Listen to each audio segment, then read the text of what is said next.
our Prime Minister already said it. If you know you are not strong enough to continue with this, what we are doing, there's no need of you to make noise. There's no need of you to begin to talk or get people down. All you need to do is stay aside. When Biafra come, you have played your part. You will enter Biafra. Nobody will force you. But stop. If you know that you don't have the strength and power to do what you are supposed to do, let people who know what they are doing continue doing what they are doing. And your own is not to demoralize anybody. We are putting on our best to see that Biafra comes. If you are putting money, that money is your best you are putting to help Biafra to come. If you are putting your voice is what you are putting for Biafra to come. So if you know that you are not strong enough to hold on, you can go by the side. Let those who really have the power to do this, do it, and stop putting people's morale down because you want to sympathize with the house they are burning down. This is the advice I want to give to all of us. And you know that we are in a critical time. This critical time, all Biafrans should be vigilant. These people we are dealing with, they are like ants. They come in mass. What they do is, you see the way they bring up this refugee something. They want to try us to see how we can react. I had somebody said yesterday that they were not really doing it. They are joking. It's not true. But these are all the lies they sold every day. So when they bring up a matter, if we react to it, they calm down. So as they talk about Ruga the other time, they say that people reacted to it. They went back to re-strategize on how to come up. They continue to do this to know where we are quiet before they sow what they want to sow. And if you are a woman, a girl in our place, going about visiting all these people, you are doing yourself disservice, because if they pregnant you, that thing inside your stomach will be your trouble tomorrow. So, my dear brothers and sisters who are there, please let us be watchful. Let us be watchful for one another, because these people, we keep on putting strategy there. They have mapped out many stooges, so many in our place, and they give them a lot of money.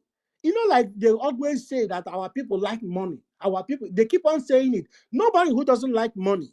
But you know, these people will always say, oh, you know, you people like money. And that is why Gowon said, if he know that Igbo people like money this way, he wouldn't have fight the war.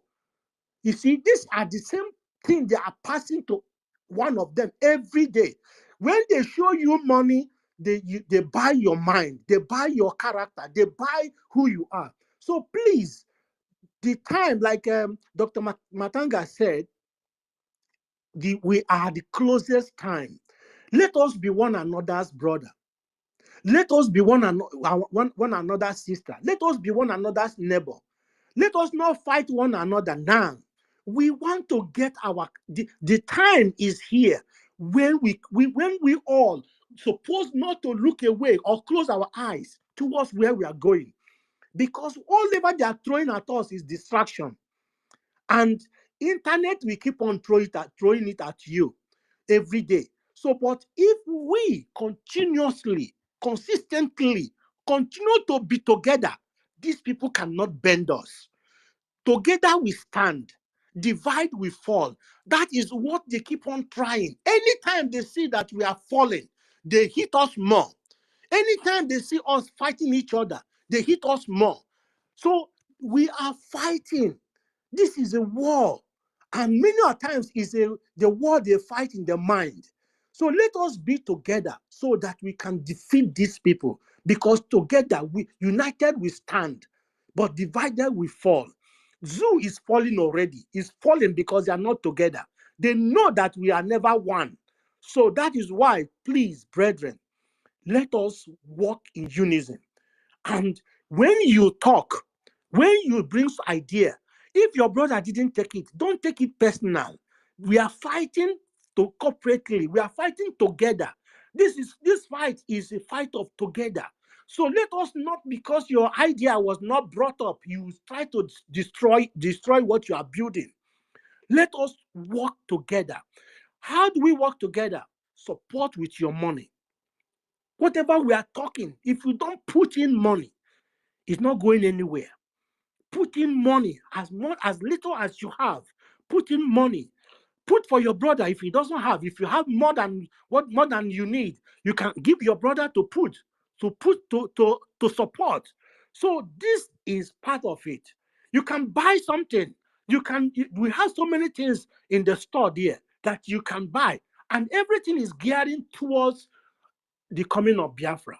So please, brethren, let us not discourage one another. And when you have an issue with your brother, when you have an issue with your friend, please do it with brotherly mind, and that will help us. Thank you very much for this, for listening. I am staying behind to talk again. Thank you. Hello, sir. How's it going? Good. Thank you. Are you done your heating system? Yeah. Frank, please, can you just help bring Ben Shooks? I've been trying to click on the approval. It's not working for me. Can you help bring him to speaker? And if Frank, if you have anything to say, leave the mic to you, bro. Are you there? Yes, I'm here, my brother, Brian Williams. Thank you, great Biafrans, lovers of freedom. Our people, we are so amazing, and our freedom is now. We are not keeping our freedom for our next generation, because they might not fight it the way we are fighting. Our generation to come might not be opportune to have people like us. Yeah, brother, this okay, Ben Chooks is here already. All right. Thank you. There is no better time to do what we are doing today. We are doing it for the next generation not to see or experience what we have experienced in Nigeria. Because every one of us here have gotten 1 to 10 ugly experiences in Nigeria. It is so because our grandparents, they tried, they fought to make sure we did not experience this ugly situation we are seeing today in Nigeria. But due to the love of money, our great warriors was betrayed. They forced them to come back and accept Nigeria. That is why we are seeing what we see today in Nigeria. But our generation today, we have known the importance of freedom and the value of freedom. And that is why we must fight till last man standing. And we are getting it right. Our freedom is closer than we think. Do you know why? Because we have a great man who never said no, who never relents, who never get tired, who never sleep at night to make sure that our generation are liberated. That is our Prime Minister. He said he will never leave this fight for any other person. He will never leave this fight of freedom to our generation to come. That he will fight to give freedom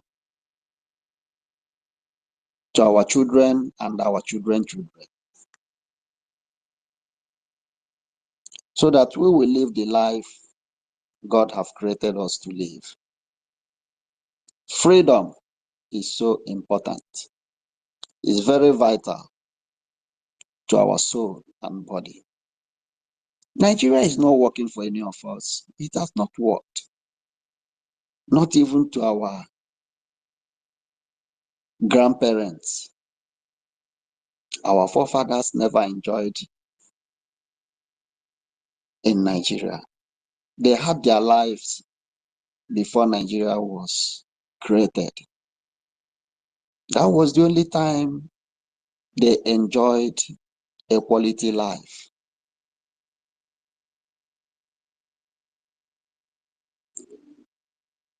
This program today is so important. It's an open mic.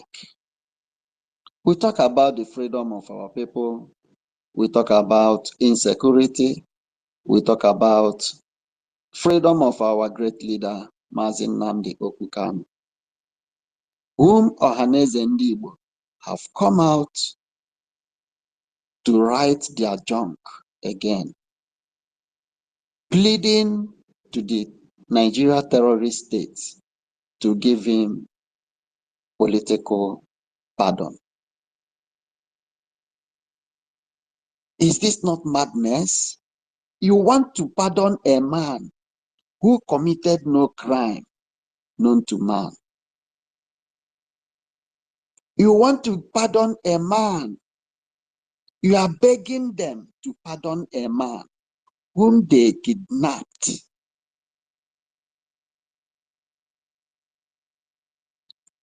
Can you imagine? The man they kidnapped, going against the laws of United Nations, going against the laws of EU, going against the laws of AU. You are pleading to Nigeria terrorist states to pardon him. This is madness. This is pure madness, although we will not blame them because they will just stay in their shop or in their office, whatever their minds tell them, they will come out and write it out and publish it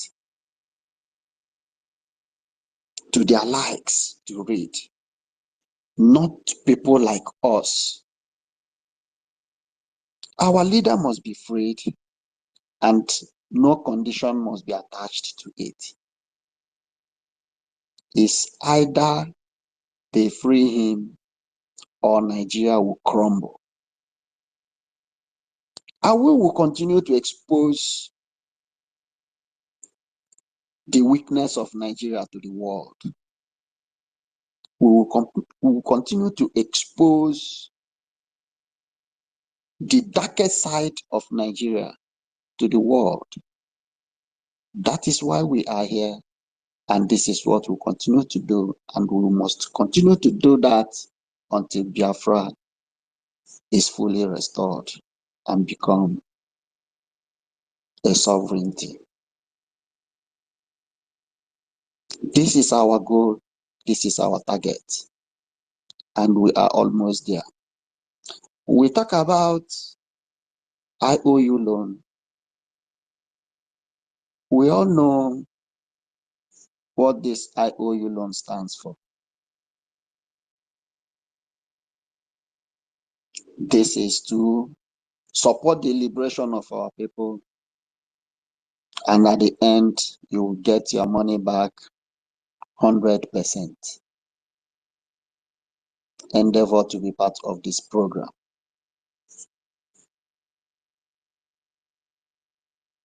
Nobody will do this for us. You don't expect the criminals, billionaires in our place to support our liberation, because Nigeria made them who they are.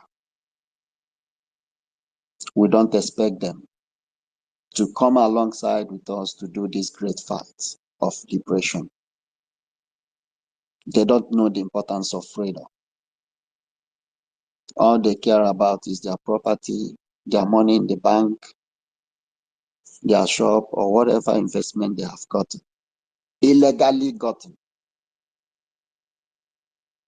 But people like us are here, and we must continue to be here to fight, to speak for the liberation of our people. We talk about Biafra mass exodus, which will be the greatest mass exodus of this century. The freedom of Biafra will bring back our people in various parts of the world, in various countries of the world. We have our people in many countries. They will come back home. The freedom of Biafra will be the freedom of Africa as a whole, because Biafra will stand as a light. Biafra will shine as a light. Biafra will stand so tall to liberate any African nation that needs freedom. And many countries will emulate the pattern of our freedom fight, because in the history of freedom fight, no country, no nation of the world have fought the way we are fighting today, which is that new dimension. Our leader told us that our prime minister is coming up with a new dimension. This is the new dimension we are seeing today. It's not easy to fight even ordinary politicians from our regions, because they are demons, they are criminals, they are murderers. It's not easy to fight them. But our prime minister is fighting them head on. It's not easy to fight Nigeria as a country. I give them this. Let me just give them this as so that our foreign listeners will know what we are talking about. But Nigeria is not calling them a country, just giving them credit. Our prime minister is fighting Nigeria today and bending them, making them to go down to their knees. Not only Nigeria, with their friends. Nigeria has a lot of collaborators, it has a lot of friends, there are a lot of countries that have special interests in Nigeria, not because of who they are, because of the mineral resources God has deposited in our land. That is their key of interest, not for the life of every one of us. No, it is not easy. We must give kudos to this young man and his entire cabinet. In that vein, I want to appreciate all the honorable members here present the ministers, listening now, present, and those that will join us later. I want to appreciate you all for your great works,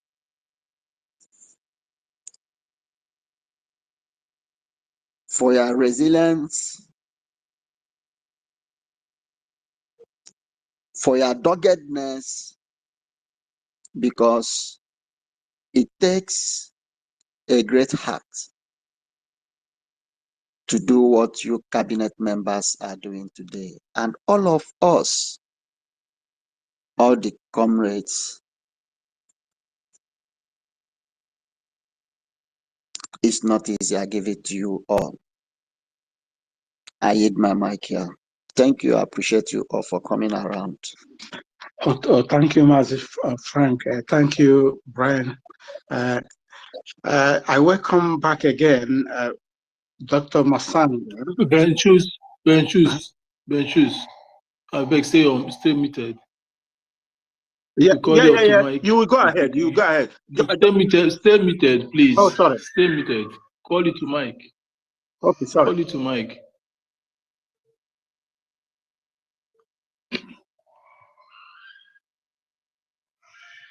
Thank you, Frank, for that wonderful word.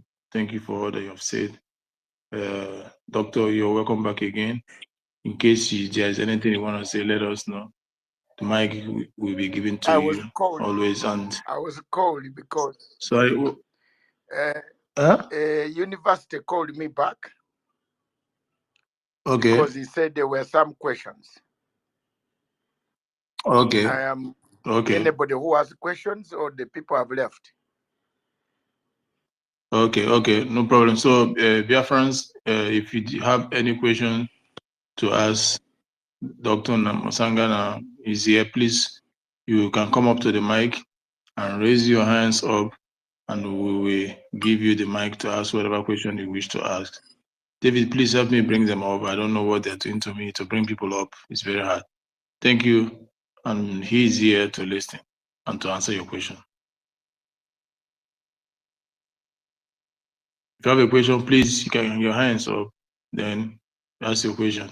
As we wait for the questions, I can continue to, there is something that about UN.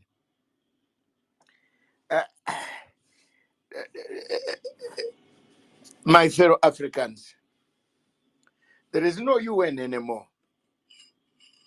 What we have is a fragmented United Nations Security Council. And this week, if you can follow my program, I addressed the whole world and stated my position very clearly.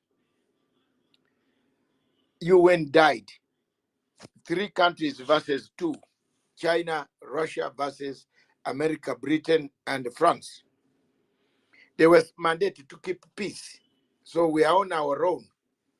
If you think they will keep peace and tell you anything, there's nothing to tell you now. 2, they are even floating something funny for Africa. They say Africa should have 2 non-veto permanent seats. How can you invite somebody to a house and tell him you don't eat food? Stay in the house, but don't eat any food. To invite a person to be a permanent member, then you say don't eat the food. That's the UN that they are inviting us. So I as Dr. Masanga, I totally oppose. Then why do we even go there for what? You won't have even power to discuss anybody. You see, you won't even have power to say anything. So why do you waste the time? They will veto you and go and bomb someone. They will not listen to you because the veto country will come up and veto. So help from UN will not come. The help is coming from you yourselves. The unity, the fight, the focus on the price. The price is to have our people liberated from the bondage of the marauding terrorists who have come from the north and killing people anyhow, taking people's farms, occupying vast places which have minerals. One of the problems that I discovered about Nigeria is where Boko Haram operates.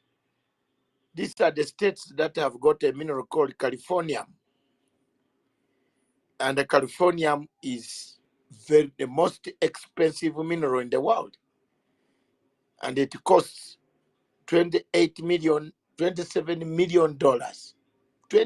million, and a gram, 1 gram of Californium. You have realized how these terrorists of Boko Haram and the ISIS are surviving in those regions. They are mining those minerals. And if they sell, but whom are they selling the minerals? Californium is used for what? So there are so many challenges we have today. Let me take the first question. I can see a hand. Rage, you first raise your hand, or please bring it on, ask your question. Okay, thank you very much. Am I being heard? Go on, Rage. All right. Can hear you. Okay, thank you very much. Greetings to the Biafrans all over the world. And I want to say special thank you and greetings to our father, Dr. Masanga. Thank you very much. The truth is that when you prove to be our fathers, we call you a father and we regard you as a father. Not fathers that will tell us how to make money and watch us be kids. Those are unworthy fathers. Thank you very much, Dr. Masanga, for the great work that you are doing for Africa. And I want to believe that you will not allow the children of Africa to be enslaved or to be killed while you are alive, and you will do everything you can to get us free. My question is very simple. In the just concluded United Nations Assembly, when the Prime Minister of Israel came to the podium to speak, and we all remember that on the 7th of October, 2023, Hamas terrorist group sponsored by Iran invaded Israel and killed innocent children, innocent women, innocent civilians, and kidnapped over 230 civilian Israelis. So that on that assembly in UN, when the Prime Minister was coming to say his part, a number of the representatives of the United Nations, they walked out of the, which means they are simply in support of the killing of children and women. What is your take on this, Dr. Masanga? What is your take on this people walking out at that very point in time? Thank you. Thank you. The situation of Israel, Palestine, Middle East, those who were on my platform like a university, you remember very well what I predicted. I hope you could tell the people exactly what I said instead of me saying. If you have a chance, you can tell them now that what I said when the war was just 4 days old. I said, this is an unintended war. What is an intended war? It is a war that is not particularly for Hamas, but it's particularly for Iran. And watch the space now. It is going to end there. America does not forget. America does not forgive. America can fight you even when you are being sent down to the grave. They will want to stop your going down to the grave. So this is unintended consequences. It was not Iran, but Iran finally, and it won't take long. You will hear one morning that all the nuclear weapons reactors at Iran in Iran have been wiped out. They will wipe them out. They are going to wipe them out. They will. You see, I was telling the South African president, I wrote to him and he answered me. Then we had a chat on phone. I told him there is no judge in the ICJ who will wholly condemn Israel for genocide because it's impossible. Israel reacted after it had been attacked. But if Israel had attacked without any reaction from Hamas, then you would qualify a genocide. Get it very clear. International, that is it. People can argue even up to Angel Gabriel, even bring Angel Gabriel closer to you and ask Angel, is the nearest angel we have ever had. I don't think anybody on this platform has ever heard of another angel. Do you know the names of another angel? The only angel who became a go-between between us and the world is Angel Gabriel. He comes and asks Angel, please help me. You are the go-between between us and Jesus Christ and God. No judge. My Ugandan man, lady, who were together during the courses of conflict resolution. You saw what she ruled. She ruled. She was not worried. She ruled. The other said, no, I don't agree. Israel was attacked. And it had to. So this war of the Middle East, first consequences are ours. We Africans, you in West Africa, you are going to be all right. You know why? All your ships will come.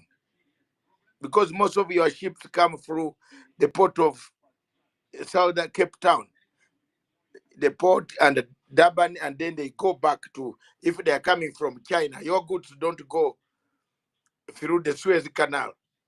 But for us in East Africa, our goods very soon.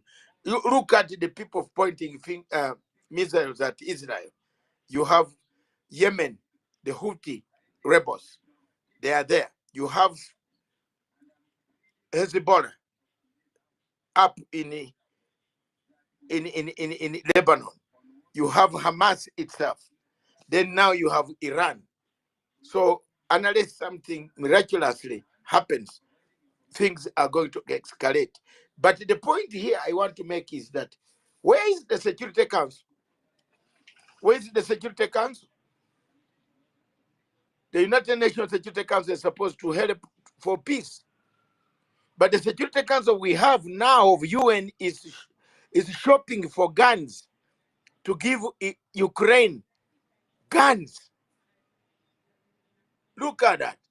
Giving Ukraine guns in order for Ukraine to go and fight. So you tell me frankly, how shall we maintain the peace in the world? It's impossible. It's impossible to maintain the peace.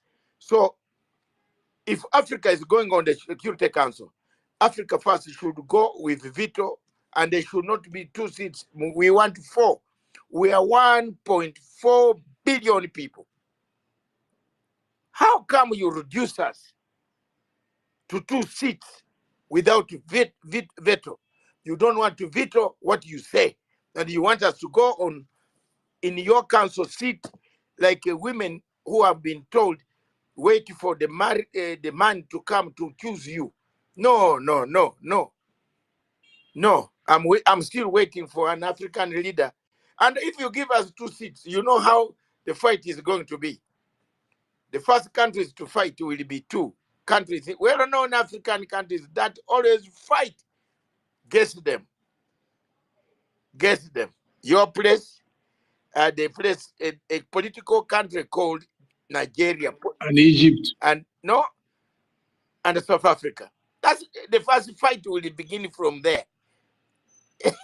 Egypt comes in to balance now. The fight is always between Egypt and Kenya. And then your fight is between you and South Africa. That's why you are slaughtered in South Africa like animals. They slaughter you. If they find you at night and you are from this country with a passport of Nigeria, my God, you might not see your wife next door or your son again. So that is the first fight. Once you give 2 seats, who takes them? There are 4 major points: Egypt, Kenya, South Africa, and Nigeria. Nigeria by mass. You have a population of 220 million, an army which is a very useless army that turns to kill civilians instead of protecting them. It used to do very good peacekeeping missions. It was removed because of the bad behavior of the army. It is no longer on the peacekeeping missions. You know that. This is a point you should capitalize on, you people who are here, scholars. Why Nigeria? This is when you are writing your letter, you say, look, if you think Nigerian army is very good, Nigerian army is very good, why is it that you removed them from the peacekeeping mission? Anywhere. Where have you seen them going there anymore? These are things that your government should do. Should have the minister in charge of scrutiny, a department that also does this information, that does information. You must also sharpen your tools of disinformation and put this enemy. They are confused. They don't know anything.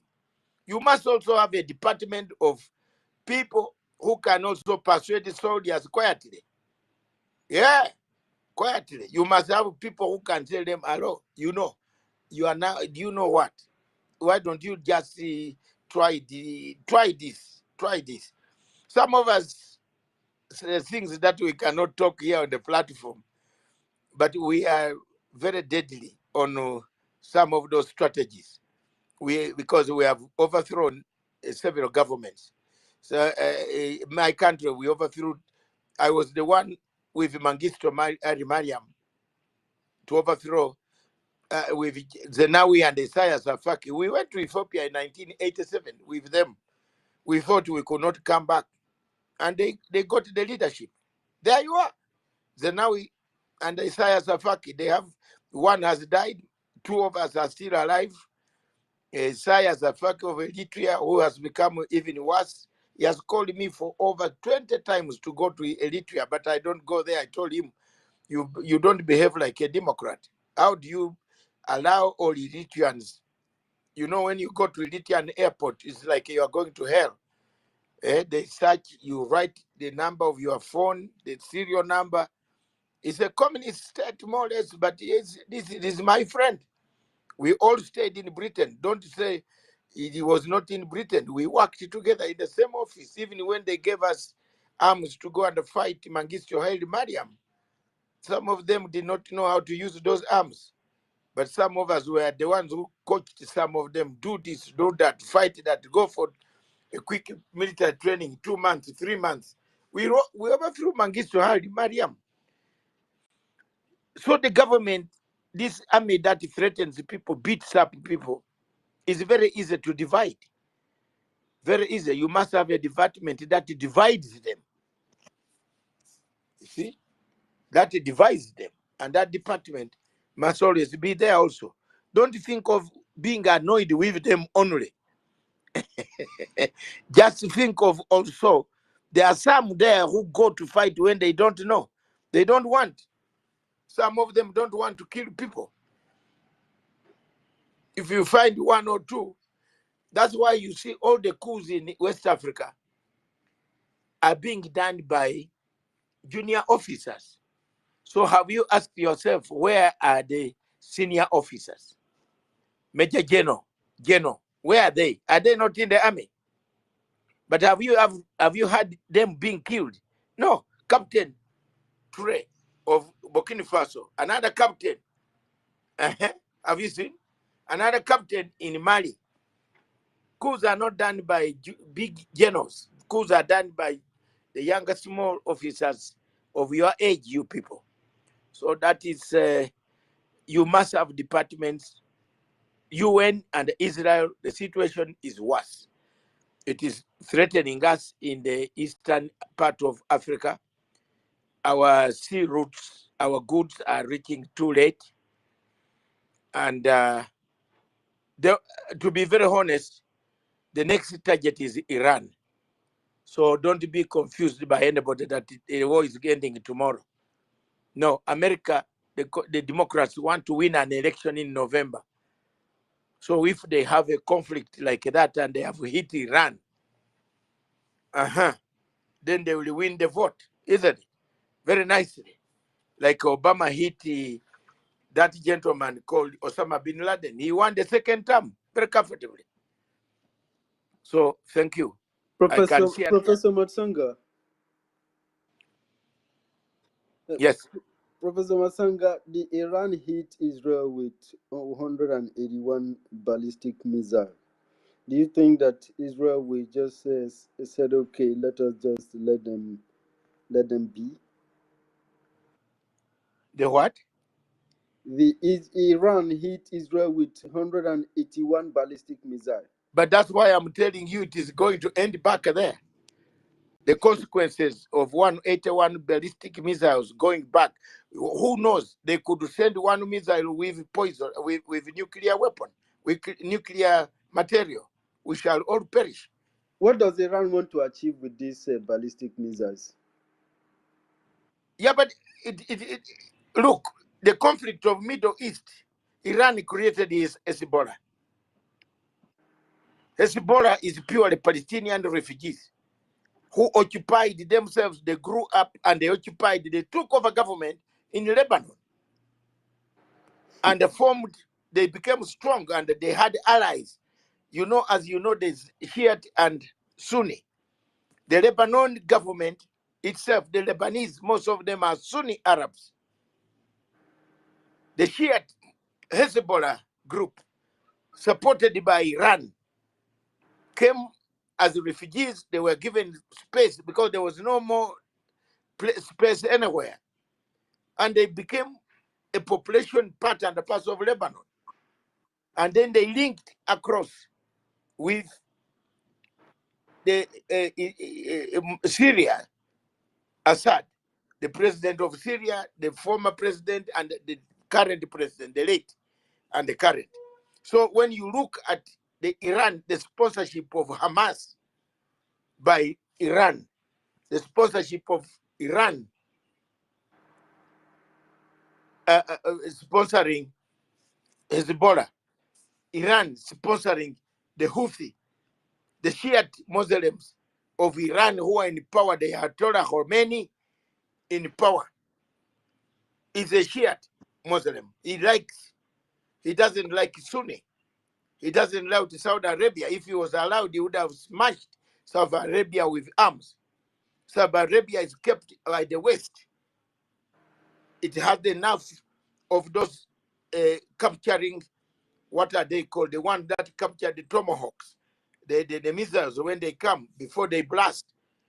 So how long will they sustain this war? The war is not going to end now, because you don't know how many missiles Iran has. Two, there is an infiltration, which is very clear, for the killing of all Hezbollah commanders using the pager. There is one theory as an international relations expert. Some younger generation like you people in Biafra, you are fed up. You grew up hearing over Ayatollah. You want life. When you go under, when you put on your phone, there are some films that you watch, some things that your friends outside Iran are enjoying. So what the West is trying to do is to get a second layer of leaders, new leaders. Have you seen? You see the strategy of wiping out all the commanders of Hezbollah, about 12 of them. They are gone. Now you have new moderate guys, some of them who might want to say, ladies and gentlemen, let's accept peace. Let's sit down and talk. You know, that's the aim. Because these current guys of 80s, 70s, 60s, 50s are not the people you can bring down on table. So there's that strategy of eliminating the current crop of leadership that we see in Tehran, and then in the Hezbollah, and probably one of the reasons is they had America has got unfinished business in Syria. You notice that Syria was left. They just abandoned Syria because Russia came to the rescue of Syria and blocked any attempts to bomb completely Syria upside down. And they created an ISIS. The biggest problem in that region of Syria and Turkey is the Kurds, the Kurdistan issue of Abdullah Öcalan, who was kidnapped again from Kenya. Kenya has been very renowned for rendition. So it's not the first time that Nnamdi Kanu was rendited from Kenya. Some time back, Kenya rendited Abdullah Öcalan, the leader of PPK. That is the Kurds, Kurdistan, a political party that has been fighting to get its own independence. You notice that around the region, we have the issue of Kurdistan issues. The Kurds are similar to the Biafrans. If you didn't know, that's another area where you people have not gone to. You should try to find out their links and become friends with them. They are like Biafrans because they are divided along. No country wants to give the Kurds independence. Did you know that? Russia does not want. Turkey does not want. Every country, even Iran, does not want. Now, all those countries there, the Kurds are the biggest, the majority of those states, but they are being ruled by minority. It's a sad state. Russia doesn't want, Greece doesn't want, Turkey doesn't want, Iraq. You see, Iraq doesn't want. Everybody, they hate. The hated group of Europe is like the Biafran group of Africa and Amazonia. Nobody wants to give you. I don't know why they fear you. They don't want to give you your independence. Like the Kurds are feared. Every state in Europe that has the Kurds, when you talk about it, everybody said, no, wait, I'm coming back. Let me go to the toilet first. Because people don't want, I don't know why. This issue of Biafra would have been sorted out after 2014 because the cover went down, finished, cut off. No more. There's no more agreement. We are living in illegality. Thank you.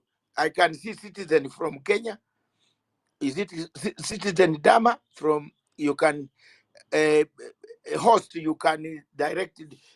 Benja, do you still have a question again? Okay, thank you very much, Professor, for that detailed informations. We hear you, we listen to you, and I think many horrible cabinet members of the Biafran government are here. Take note of the cards. Take note cards. Yes. University, I think Benchus want to ask question. Okay. Benchus, you have 1 minute to ask questions, sir. Please go ahead. We'll be rounding up pretty soon. Thank you so much, Mazi University, for bringing Dr. Masanga back. Dr. Masanga, you are highly welcome. You are not only a friend of Africa, you're also an in-law to Biafra. You are also an in-law as well. Thank you so much. And thank you also for your revelation about that war criminal called Obasanjo. You made mention before. We know what he's doing. And also the price Kenya is going to pay for redemptioning our leader. Dr. Masanga, my question to you is, you made mention of UN, that there is no UN anymore. It gives me impression of what United Nations said about our leader. They told the Nigerian government to free our leader sometime last year, and gave Nigeria around 1 month to free him. But there is no action taken. Does it mean that there is no committee working in UN, or this order, which committee that issued this order, why they did not follow it up till now? Thank you.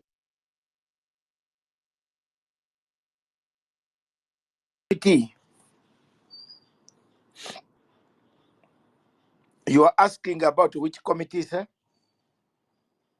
The committee in UN that gave order to free our leader, but Nigeria did not take any action, and nobody in UN also take any action. OGOJA, United Nations Human Rights Agency, the United Nations Human Rights that has headquarters in Geneva. Yes, we need again to pursue that route. I think your government can pursue that route, and some of us also will look at that, pursuing that route, to make sure that we get some answers why Nigeria, look, the refusal to release Nnamdi Kanu is just try and error. Keep him, don't keep him. You see? Keep him, don't keep him. Should we release him? They are under pressure. There is pressure. You are going to the Commonwealth. What will you tell Matang? As you are making your speech, someone interrupts you and says, Commonwealth is not like AU.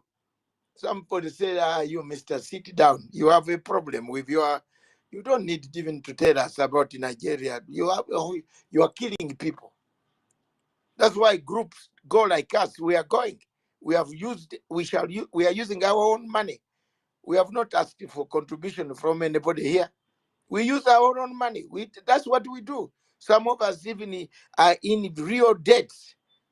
We have to borrow every day. And you see, we have to sell our book. I sell my book here to get 10, 20 copies. That gives me about 1,000 bob. You see, 2,000 pounds, 5,000 pounds, so that I'm able to pay for my hotel. But we still continue to struggle and talk about it. From here to Australia, Samoa, the journey alone costs about $24,000, $2,400, $2,500, $400, $2,000. That's a ticket alone, return. You haven't added accommodation, but we keep on going. We have to. At times, even if it means you sell a good pair of shoes that you don't need, you must go. You must go and make a voice. You must go and show documents and say, look, on this day, Madam Secretary General, I wrote a letter, Scotland, Patricia Scotland. I wrote it to you, intervene and suspend Nigeria or ask Nigeria to release Nnamdi Kanu. This is a prisoner whom you took, who has no case to answer. He is supposed to be free. If you want him, you can come back for him. But the Nigerian government is under the king. The king is a human rights activist himself. The king grew up, the mother grew up, brought him up to look after British nationals. He cannot preside over a commonwealth that has got huge defects of human rights abuses of Nigeria or Cameroon. No, no, no, no, no, no, no, no. We are going there. And it's good there are moderate leaders who are there who don't like this type of thing happening. Commonwealth is not AU. Commonwealth is it preserves human rights. Anybody in intelligence in Nigeria, we warn you. We are warning you. We are going there. We are senior lawyers in the world, like 10 of us. We are there to secure, to either you will secure, release Nnamdi Kanu before 21st. If you don't, you watch for the consequences there. You might also come back without a president, because the president could be in jail. Samoa is a Commonwealth country. This morning I've just adjusted my application to add the Prime Minister after hearing that Mr. Paul Biya is in intensive care unit in Paris. So the Prime Minister will represent the Commonwealth. I've just added him there, that Prime Minister. He has to tell me before he leaves Samoa why they are killing people in Amazonia. That's all. It's law. University. It is law, my people. It is just law. And you have professors in America. Some of them wear nice in Biafra and in Nigeria. They wear good suits, and then someone stupid, very bad, like Tunubu, is sitting on you, and you can't file, and then you call yourself a professor of law, international law. What law did you study? What? Why don't you file an application and then the people refuse? File and refuse my English. Yes, refuse. If that is not Shakespearean English, refuse it. I've tried my level best, because I was the last man 1 month after interviewing Nnamdi Kanu. I didn't know where he was. 1 month passed. I heard news when I'm even out of the station. I had a lot of trouble saying, what? Why didn't he tell me? Why didn't he tell me he was in Kenya, surely? Why? If he had told me, now it is good he's talking. And it is good. I want to thank him that he told people it was his mistake that he didn't tell Dr. Matanga where he was. If he had told me he was in Kenya, I would have taken him out and we go up to Tanzania. In Tanzania, nobody can touch us, and then he goes home. I didn't know. I knew he was in Kenya, because he told me 2 hours. 2 hours, then you interview me. It means 2 hours, it was UK time. That's what he told me. So I feel I have an obligation to get this gentleman back so that he tells the truth to people. Yes. And I want to thank your Prime Minister. He stood in the middle and told the truth about all this. People, he did it. Pass my greetings to him. He stood and recognized me. And when he wanted the numbers of the lawyers, I gave all the lawyers of Kenya who could help. I left it there. I never hid anything I've done. The only thing I've avoided is to get crossfire. I'm an editor now. of Umofia clan. Umofia clan. So Umofia clan always waits for complaints. Umofia clan, you don't wash yourself into when the two brothers are fighting, then you wash yourself into that linen. I love you, I love this one, I don't love you. No, Umofia clan elder like me, I wait for those complaints. And my role is to bring people. My role is to tell you, you are about to win this struggle. Don't divide yourselves. Don't hate each other. You are about to deliver. This government in Abuja is a shell. It is finished. It is finished. From intelligence sources, it is finished. Don't forget, I'm a member of Chatham House and a member of International Institute of Strategic Studies. We can tell where the coup is coming. Where, yes, as a permanent member of that institution, we get information. Although you can't pinpoint that this is the place, but some countries you can pinpoint because there are researchers everywhere, sending information that this situation is here, this is bad, there could be a coup, there could be this, there could be this, possibilities. That's how the governments in Europe function. They function through think tanks. So I just want to tell you, we still have a long way to go. We shall struggle until our leader comes back. I will not give up. I will not, don't ever even think of counting me out of it. I will be out of it. I will spend my own, every effort I can get, the little that I can get to push. It doesn't mean that you push only by an armed struggle. You can push with the mouth and the positions, which can bring about change. Some of us are doing that. Thank you. And then Thank you. there is this man, citizen. Are you satisfied, sir?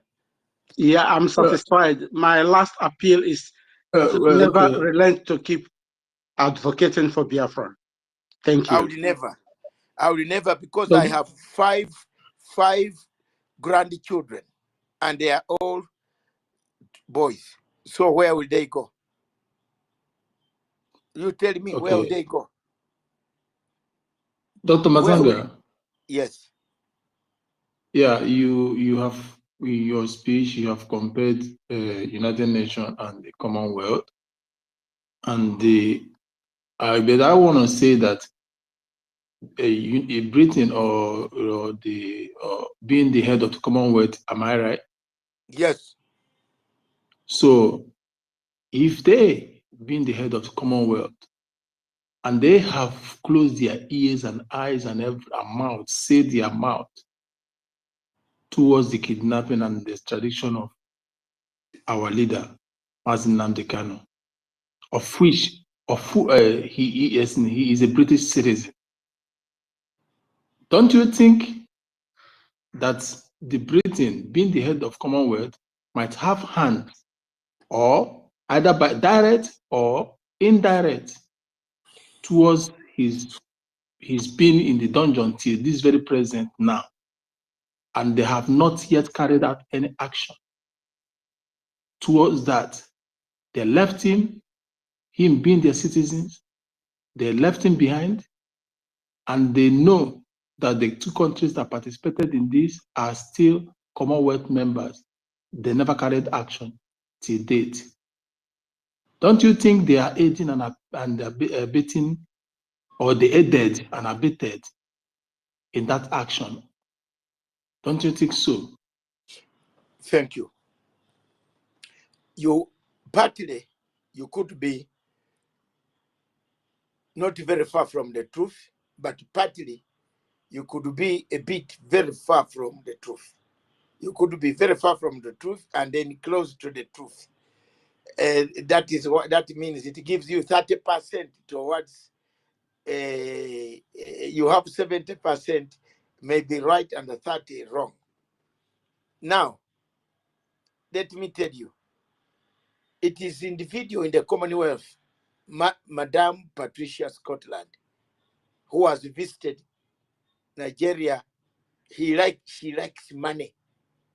You know, if you have a wife like that, she likes money. Money, money. It's money. It's money. That's it. It's not the king. The king doesn't know. That's why this letter, the last letter, I hope University you gave them that letter, the last one, which I wrote. You can go to my this platform here. Search, you'll see Patricia Scotland, the letter I wrote about suspending Nigeria from the Commonwealth. And unfortunately, I'm talking on it. I could have Googled. Then you can get that letter. It is on here. It's here now. I tried to That get. letter is here. You get it on this platform. You'll get that letter. Scroll down, maybe last month, yes, when I reminded her of the letter that I wrote to her to say you are responsible for what has happened to Nnamdi Kanu. You preside over a Commonwealth, which does not want the abuse of human rights, but you have presided over it. You have not raised this issue with the king. You have not raised this issue with the Commonwealth country itself. Instead, you go to Nigeria, Abuja, and you are showered with dollars, which are being brought to you, but the money will come to an end. Even the queen died when he doesn't want to see this woman. You people, it is not a joke. We have complained until Madame, the late queen, the king, the queen died when she does not want to see the woman called Patricia Scotland from Bahamas because of corruption, and left something written. That's why she can't even stay near Commonwealth anymore. We are choosing a new Commonwealth, and this time the new Commonwealth is a great, hopefully, if Ghana, the two contestants that are high on the agenda is Ghana and Lesotho. The one in Lesotho and Ghana, the lady in Ghana. But this time, since the Commonwealth was led by the lady, these people might say, but equality, gender parity, can we have also men leading this time? So most likely, the Ghanaian lady would pass, or the Lesotho man will pass. Both of them are my great friends. So these are the people we are going to use to insert, to put pressure on them to censor Nigeria. Because Commonwealth has got a lot of, Nigeria has got a lot of benefits it gets from the Commonwealth.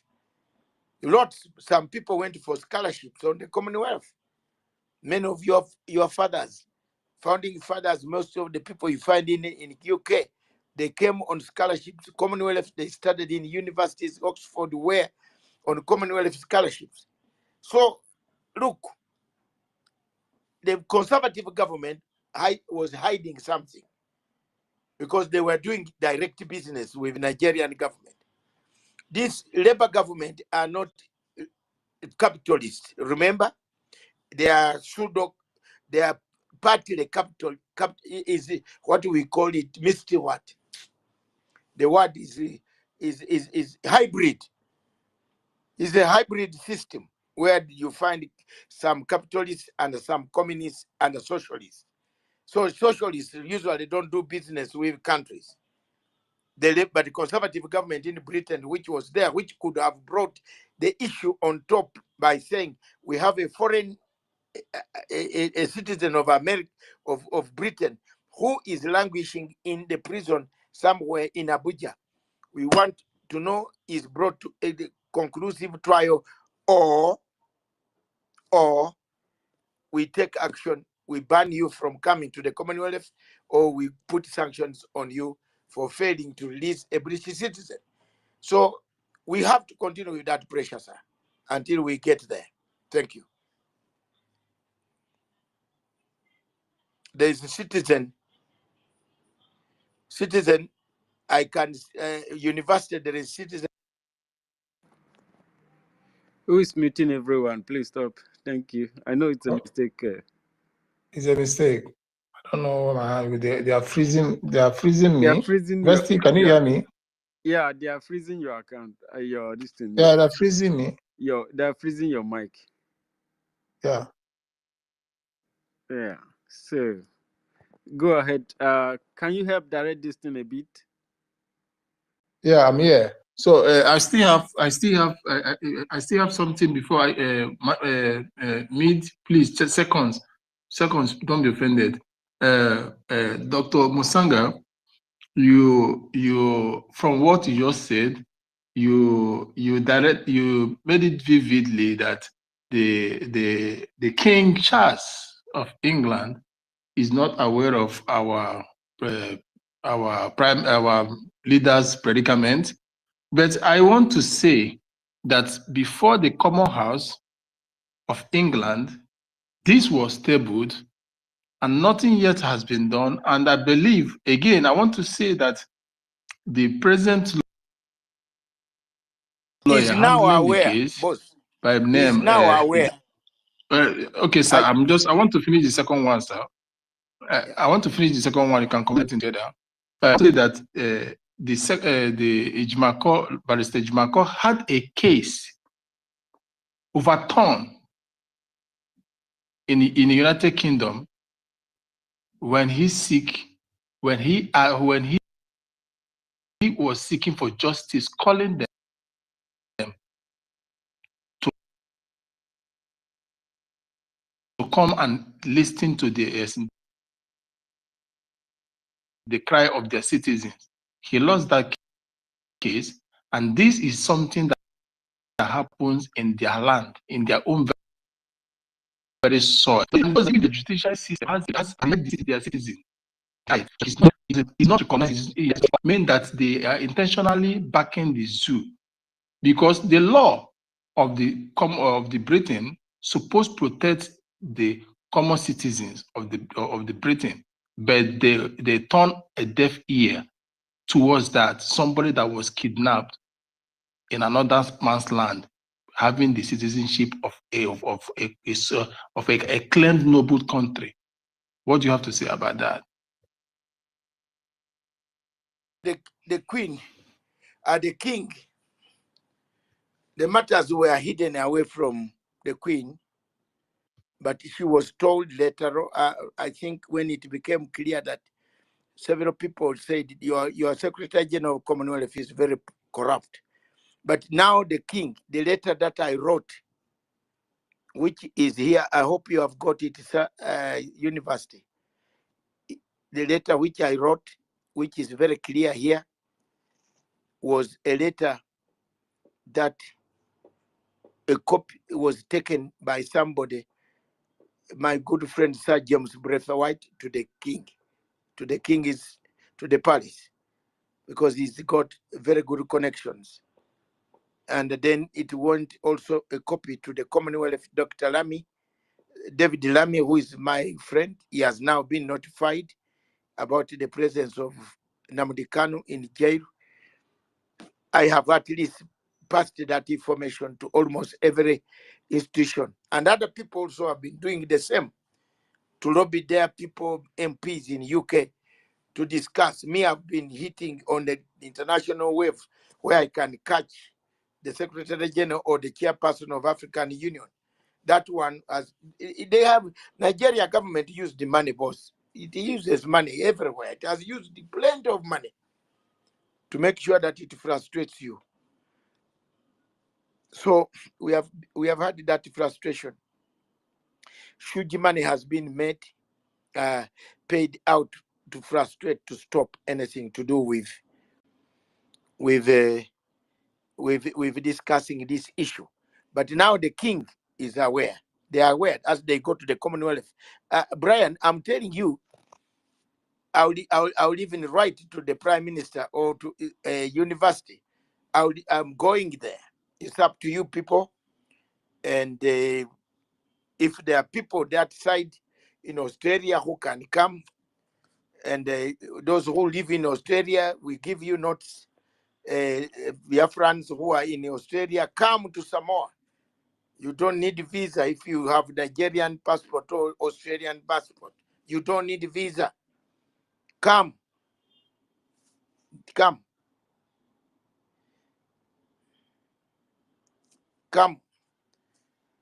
Come to that place, and we find our person.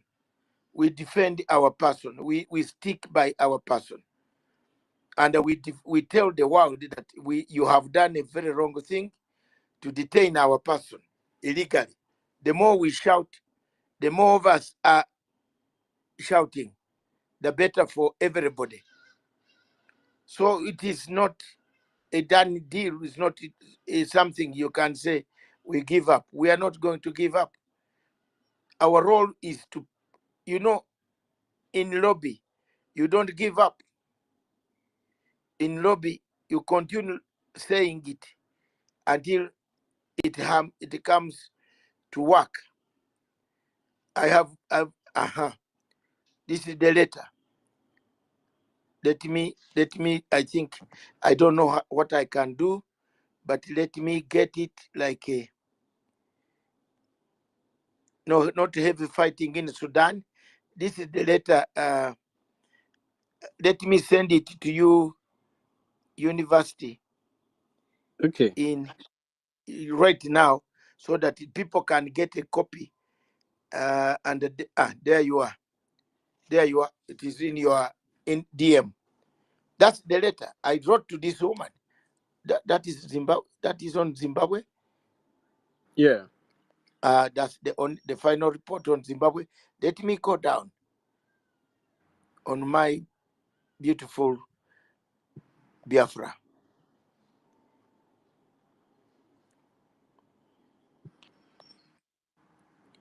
That is, I want you to take this. I have no fear. I tell her, what will she do to me? I tell her, you have let us down. Eh?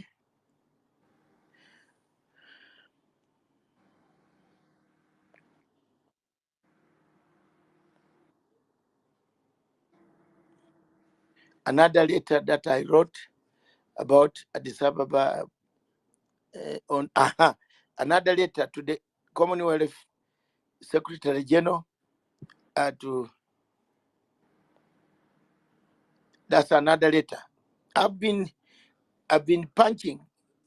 There you are. Another letter.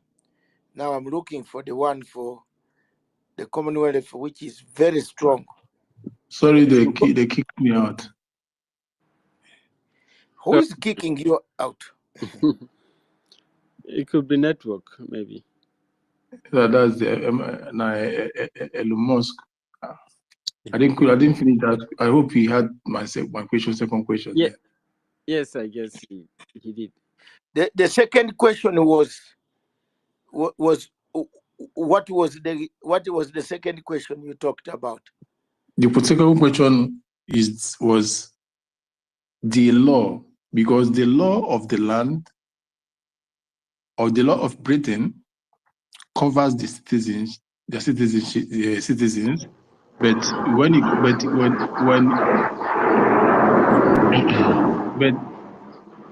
can you hear me?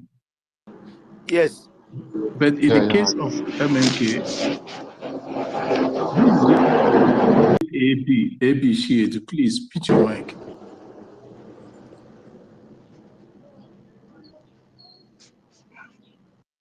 But in the case of MNK, he was denied everything when they went through their court in Britain. He was denied the right of hearing, the right of action, because they were calling on the government to take an action concerning his condition, but they overruled everything. So my question is this: does it have a selective group of citizens to be as when it comes to helping, or is it because he's a Biafra that even the law now abandoned him, and the House of Commons abandoned him as well? Because they all know this, they all knew this. The thing about him was presented in the House of Commons, and now it went through their judiciary system, and both of them denied him. So what does that tell? I think it's not the question of denying. I think the question of how we have packaged ourselves. How we have packaged ourselves. This is on Zimbabwe. How we have packaged ourselves. Are you still there? Yes, sir, I'm here, sir. We have not packaged ourselves properly. That's the truth. Let's be honest. We have it. We have not packaged How would a ourselves. citizen package himself when he's dying, when he's under knife and gun, when he went through torture? Does the country need a packaging to save the life of a citizen? No, we because everybody, boss, if we are going back there with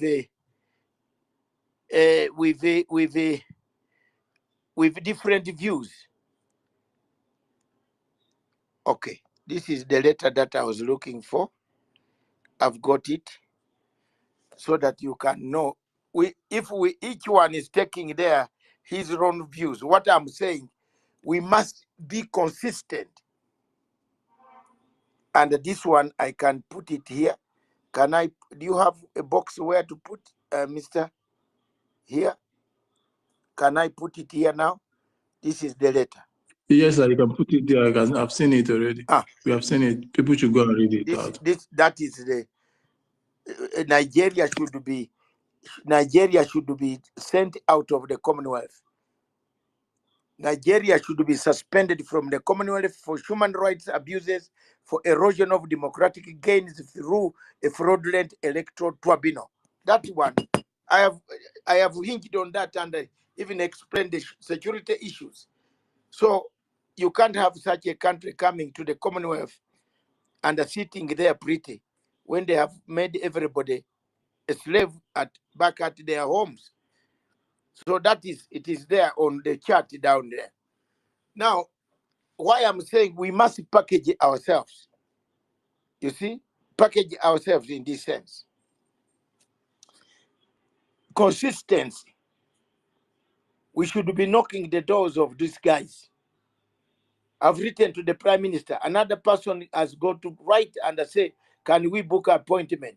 When I go back in the Commonwealth, I'm going to also to book appointment to find the time with like I found the time with the foreign Commonwealth Secretary, David Lammy, who said he will see me in October, which is October now, before the Commonwealth. Those are the things that we can do. Given all these things, brother, we have nothing. We can do more than that. We have pushed. Now, the point here is this. What has colored these people's eyes, Brian, is Nigeria. It is the same reason why Biafra they don't want to give Biafra the right to speak, the right to go away. Because they are the people, the mistake came from Britain. So Britain is very careful discussing the Nigerian issue. You see?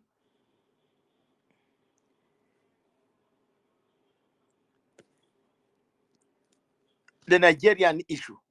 They become very itchy. They don't want to talk about it at all.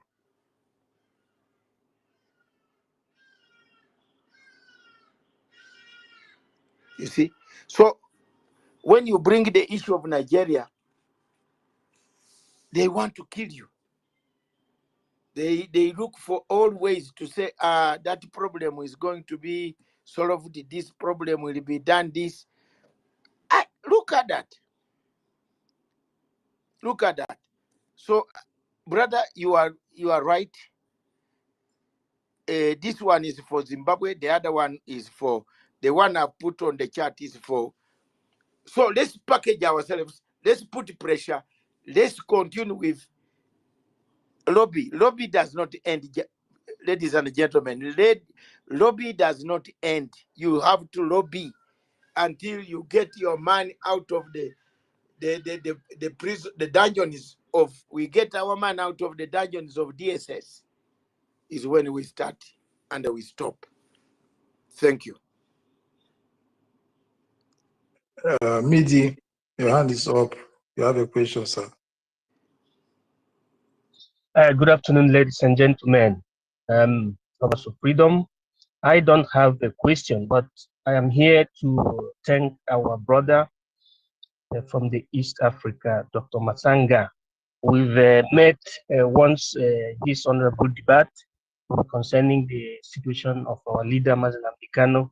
I am the representative of the military wing, Biafran Republic Government in Exile. And I say thank you for being with us. In fact, when you were making your submission, you know, yeah, well done, thank you. So when we are making your submission, especially when you talk about Amazonia, say, oh my God, because yesterday we were somewhere discussing about the situation of concerning our co-president, Dr. Cho Ayaba, who is being invited by the Norwegian government. Then somebody saying that Dr. Matsanga is aware of this. He's a good advocate of Africa, the new Africa emerging states. It's going to be good. Then I said, yes, one of these days we make a way to contact him without even knowing that he has already prepared a way to go and make a kind of solidarity in honor of Amazonian people. That's the spirit. So when he was, I'm so happy that this question is being thrown here, because I think around the beginning of this week we were discussing about the function of the United Nations, and I think I said something similar to this. These people cannot do anything. Number one is that our founding fathers, our forefathers, were not there when our fathers were not inclusive during the time the United Nations was created from 1944, from 1942 till 1945. So our people were excluded, and it was ordained for the winners. It was created for the winners. It's like another instrument of colonialism. But the luck we have is that by the time we understand the Charter of the United Nations, where it's expressly written that the people have right for self-determination. Now we have to use that as an alibi, to fire down for our own liberation, and that is what exactly he said here. So that is that. And two, his position concerning the reason and why it seems the British government is reluctant, on the fact that, notwithstanding the position or the opinion of the UN Specialized Agency on Human Rights, gave a kind of order or position, better to say position or opinion, to Nigerian government, give them the benefit of 6 months with which they're supposed to release Mazen and Dikano. And our people are perplexed on the reason why there is no action. Yes, there is no action because of many things, the international conspiracy, interests, and also the principle of equal sovereignty of nation of Article 1, paragraph 2. So they are waiting for us to do, that is to apply that faculty of the voice of the people being the voice of God, the voice of the people being the voice of God, which is the imprimatur of the people, for us to act, of which under the government of Biafra in exile, we are acting collectively. Only that it is not easy. Sabotaging this government, sabotaging the spokesperson to this government, Mazi Simon Ekpa, especially those of the DOS, because of their ignorance. Because why they don't, most of them don't even know the difference between an organization and the government in exile. That is the reason why Dr. Masanga is advising us to be united, to help our prime minister, and to continue lobbying. Because, for example, when that that case was pushed, I think it was being handled by Kanu Takano under with the help of Barrister Aloy Jimako, but not yet this government. He is encouraging us as a government now to continue pushing, to write our own, that we should not lose hope. The advantage you have there is that, look, before, the Queen was misrepresented by that corrupt woman, that I don't know her name, But now it's like he has been informed. But we, as a government, supposed to write our own so that we'll be heard. So, and that has been written down, and the Prime Minister, I hope, is going to be informed. If he has not yet been informed, we will continue lobbying. And we have had some of the lobbyists. And two, I thank him for inviting our people living in Australia to come close so that we will together protest, let me put it in that way, go for the support interest. So I thank him for his positions, and I hope university, you collaborate so that we will follow that directories. So I thank him so much, and I thank everybody here listening. I'm still on the way, but I wanted to say kudos to him for always being for us. Thank you, Dr. Masanga, once more. I yield my mind. Thank you very much. I'm here. I want to take two more questions, then run. But Okay. while I'm on this platform, there is a gentleman in Germany who did send me some color, but I lost that phone, closed, and it went down with that color. He sent me color, a very good gentleman from Germany, West Berlin. Please collect that color from the post office where you put it. It never arrived. The phone, I never picked it. So the phone went, I didn't know his name properly, because I always used to communicate with him on the phone. So I forgot the name. So whenever I see a name here, I have asked, where is this gentleman? He can't. I've opened a new platform. He used to send me things on this one because my phone was tampered with the Kenyan situation, because I opened it on the Kenyan situation. They thought I'm the one who brought the voice in the platform. Is university, you know what happened to my other Twitter handle, which has got over 40,000 followers. So this gentleman, wherever you are, please come. I am here.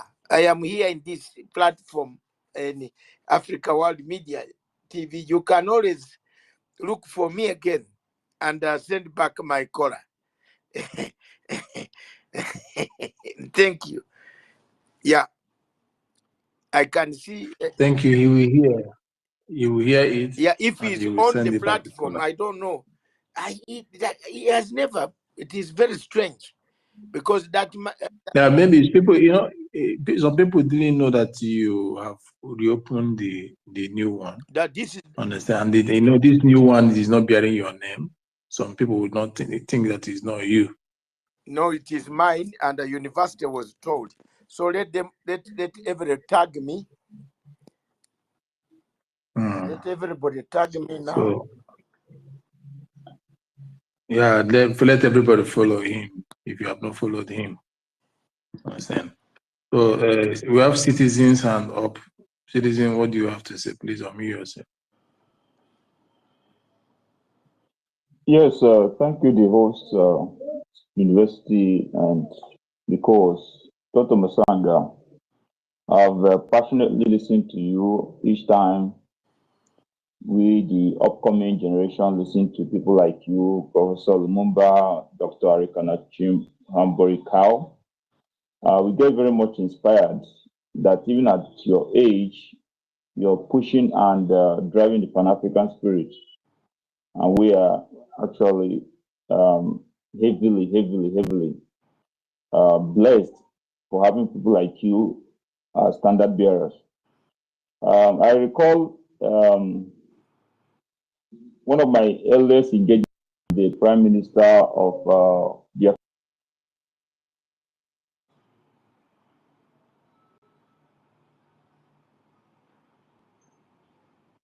Citizen, I can't hear you. Dr. Musanga, can you hear you?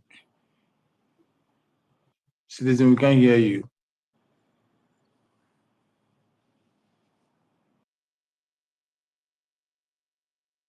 You can go out and come back. We can't hear you. You can go out. Frank or University will help bring you up because we can't hear you. Ifeanyi, unmute yourself and ask the question, please. Maybe I need to drop and come back. Hello, thank you. Good afternoon, my fellow Biafrans, lovers of freedom worldwide. Good afternoon, University. Good afternoon, Dr. Masanga. Good afternoon, I'm sir. very happy. I'm very happy to hear your voice this afternoon concerning our struggle. Honestly, I must be frank with you. We are really happy for you standing with us in this critical time. I can't thank you enough. I say, may God bless you abundantly for all your efforts, for everything that you are doing for Biafrans worldwide. I don't have much thing to say, University. I just want to applaud you guys for your wonderful work that you are doing for us. I just want to thank our Prime Minister, Simon Ekpa, and our Biafran government in exile.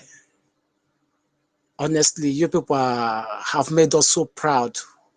We are more than happy to have you as a government that is standing for the Biafran people. The injustice that has been meted against Biafrans worldwide is very quite unfortunate that the so-called UN have teamed up with the Nigerian government to suppress us in totality. But I'm happy that God gave us our Prime Minister, and I'm also happy that we have somebody like Dr. Masanga by our side. My message to you is that we are not going to stop. If anybody can get this message to you, and please tell them that I said that we are not going to stop until we have our freedom. And nothing will stop us from declaring Biafra this 2nd of December. We are fully prepared and we are fully ready for anything anybody wants to do. We have had enough from Nigeria and we have had enough from UN.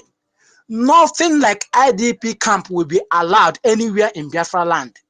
Tell UN, this is what Biafran says. This is what I said. Nothing like IDP camp will be allowed. So if they like, let them go ahead with their nonsense that they are doing. We don't care. We don't want to know anything that they are doing. But what we are telling them that Biafrans are not going to relent. We are not going to stop. Our freedom is sacrosanct. And we must surely get it this year. Whether they like it or not. For the DOS that is causing trouble, for the DOS that is trying to tarnish the image of our Prime Minister, let them get ready, because karma is a female bitch. No matter what anybody does, no matter any name anybody call us today, it doesn't matter. What matters is the result that we are going to achieve. Comes by 2nd of December. I don't have much thing to say. I want to say again, thank you so much, Dr. Masanga. I'm very happy hearing your voice this afternoon. Your voice is a sign of encouragement to we Biafrans. I say, may God bless you so much. I'm leaving the mic here for the rest of the Biafrans. Okay, thank you. Thank God you're back again, citizen. Please throw up the question. Bless you. Yes, thank you, Brian. University and the co-host, I applaud you guys once again. Dr. Masanga, I was saying before my mic went off that we are highly encouraged by elements like you, Pan-African elements like you, for the standard you are laying for the upcoming generation. People like you, Professor Lumumba of Kenya, Dr. Arikana, Siombori Kwao. You guys are a blessing to Africa and to the Black race. And I recall, Dr. Masanga, can you hear me? 100%. Okay, correct. So I recall in one of my earliest engagements with the Prime Minister of Biafra Republic government in exile, Mazi Simon Ekpa. I raised the question of Dr. Masanga, and I called his attention to the effort you're making and the depth of your commitment to the struggle and the Mazin and the Kano project before he was extraordinarily revolution by the corrupt rogue entity called Nigeria. So when I called the attention of the Prime Minister to about what you're doing, and he promised to make some efforts in that direction to contact you and stuff like that.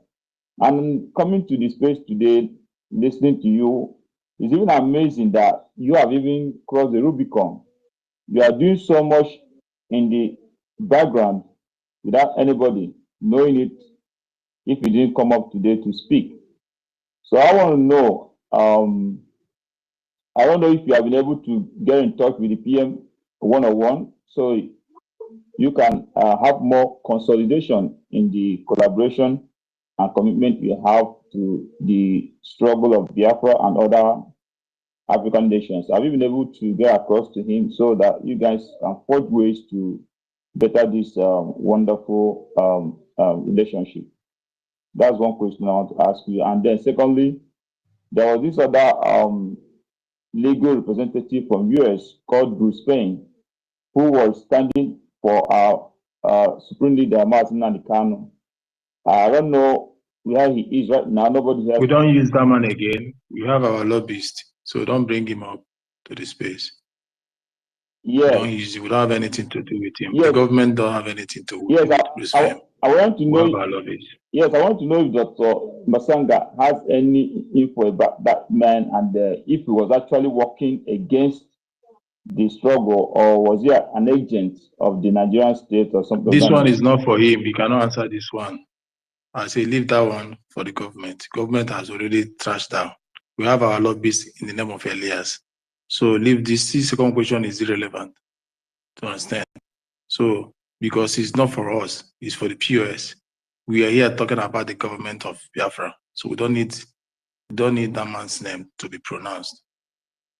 So what your first question is if Dr. Masanga has found a way to work with our Prime Minister.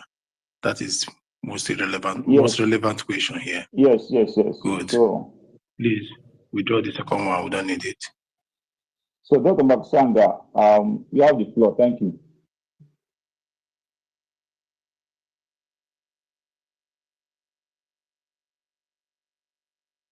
Sir, Thank you. Are you there? I'm here.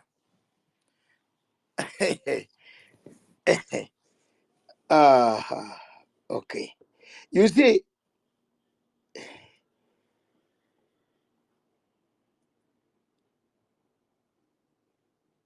see, in this world, I have been in rebel organizations that fight, real fight on the ground, real fire. If you listen to what I was telling you at the beginning, you would understand. I can hear Dr. Masanga. Is he speaking? Yes, I'm speaking. Yeah, he's speaking. We're hearing him. You can go down, bring you up again. He's speaking. I have been. Sir, please go on. I have been in rebel organizations. I've been in a fight for freedom for over 40 years and more. I started having an AK-47 in 1978. 1978, I was 18 years and 2 months. We started fighting Idi Amin after senior secondary school. We couldn't go to the campus. Things were very hard. 1 week in the campus, Amin killed 200 people. So some of us who managed to escape, we went to pick up guns. My brothers, it is sad that all the time what kills liberation movements. I'll give you examples. Frelimo, Uganda, Fronasa, and Chikosi Malum, MPLA, the Angola one, between Savimbi and Agustino Neto. Have you seen that? The situation you are in yourselves now is that one, like the one of Savimbi and Agustino Neto. And all of you are fighting one person, a Portuguese. Portuguese. You have the focus was the Portuguese. At this time, whichever organization, whichever party you are, which side you are fighting the Nigerian government to give you freedom to go and to stop harassing your people. Each action is democratic. It's constitutional. If you refuse us freedom of assembly, freedom of association, freedom of organization, even freedom to have air to breathe, we go and fight. You don't rule it out. That's why Afghanistan was invaded, because Afghanistan did not give the Americans freedom to associate, to assemble, to carry the cocaine and the marijuana the way they wanted. They had to suffocate them in order to continue to carry as much as possible. You look at that? But the aim of a struggle is, ultimate aim is, if Tinubu collapses today, someone to come and say, you people have your referendum. Stop killing us. You have the same message. And I have not refused to work with anybody. Another lady invited me to a conference in November. Is it November? Your summit is in November. December, yes. Brian, you don't know the fact. University. I did not follow that particular summit. No, there is a summit in your final summit of the year will be in December, isn't it? Okay, yeah, Biafra summit, right? November, December. Yeah. 28 to 3rd December. Why not? I don't need a visa to. Yeah. I don't need a visa to come to Finland. I hope you'll be there. Yeah, I don't need a visa to come to Finland. If I'm well invited and arranged, I will give the best lecture ever in the world. I will come. Ministers are here. Yes, let them here. Let them not say they don't know the spelling of my name. I can spell it again. And let them not say they don't know my box number. Let them tell the Prime Minister that surely you don't know Matanga's number. He knows my number. I will come. I will come to Finland. I will come. What will stop me? I am. As long as I can. We are preparing for you people, doctor. We are preparing for you people. Well done, sir. Yes.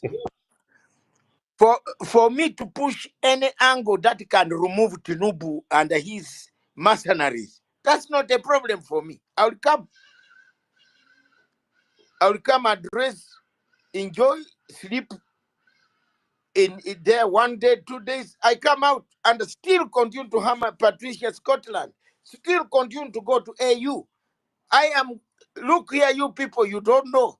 I am a standby generator for the African Union slot. Pray for me. What is that God in Biafra? Pray for me. Should Raila Amolo Odinga of Kenya, one of us in East Africa, should Raila Amolo Odinga and the Djibouti man not get enough votes? Are you hearing me? 32, 32. Yes, sir. Yes, sir. We're hearing you. Consider your man, this man here. We are going to square it with PLO Lumumba. Because now it will be an open case. I have already submitted my papers to Uganda government, which will nominate me. They asked for my papers. I'm on standby. Don't worry. My friend, why God has left me here, you don't know. Eh? Don't worry. If Raila goes through, consider it now a good deal. Not very well that things will be different, not like Mr. Faki. You hear me? Because Raila is not a man who says, no, he say, no. Because he will take some of us on board. He will have to take me as a man for a peace negotiator, mediator in Africa, the whole Africa. What qualities don't I have? I've mediated a tough war of guns, more sophisticated guns, conflicts. What can't I do? He will take me on as his envoy for peace. And therefore,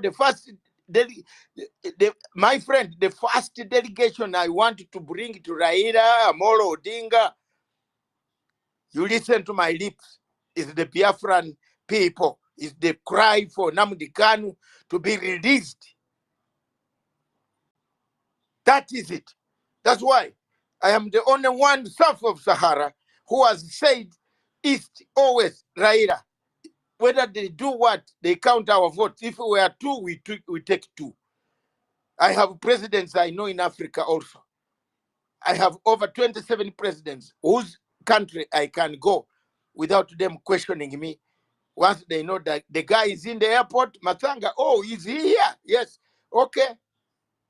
Some of them send me a small collar donation. Are you paying your hotel? Even if I have not met them. I have in-laws in Rwanda, Angola, who are in power.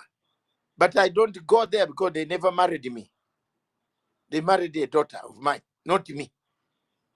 My friend, it's not just like we are sitting here going to watch people rot in jail. No, we have a plan. We have a plan. We know Tinubu doesn't like us, but we have a plan. We need an AU which is effective. This guy would have come out of prison long time ago if we had a sharp African Union person who could call the president and say, no, what you are doing is wrong. The judges said this man goes home. Can you give him bail? Then he comes back to answer to the charges. That's all you need to say. And if you don't do that, we shall move an agenda to the Council of Ministers to suspend you for some sessions in the African Union. You need a man who can say that. So I'm a standby generator. If you didn't know. University, you didn't tell these people that? You did not see? You didn't know that I was 3 years ago, I started campaigning for this slot. Three good years ago. But when they brought in Raila and my government of Uganda, President Museveni said, You said Dr. Sanga, you made mention of this, when I invited you over in my space. yes, You remember? yes, I was. Yeah, you I mentioned. am I a remember candidate. you mentioned. What You mentioned it. Yeah. What do these people have, which I have? I have three degrees, 2 master's degree with first class honors, not second grade, not normal, not ordinary. You know, there are people who have ordinary degrees and they show them also like they have a degree. No. You must have either first class or second. Okay, second class. It's all right. But you must brain 2, 1 in political science and international relations, 2 strategic management, international strategic management. You see? And these are the things that I have.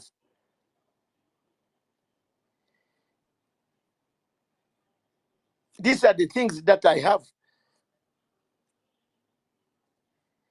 in my possession. And I've given my CV. I have been in the hall. I've attended almost for 40 years. I've attended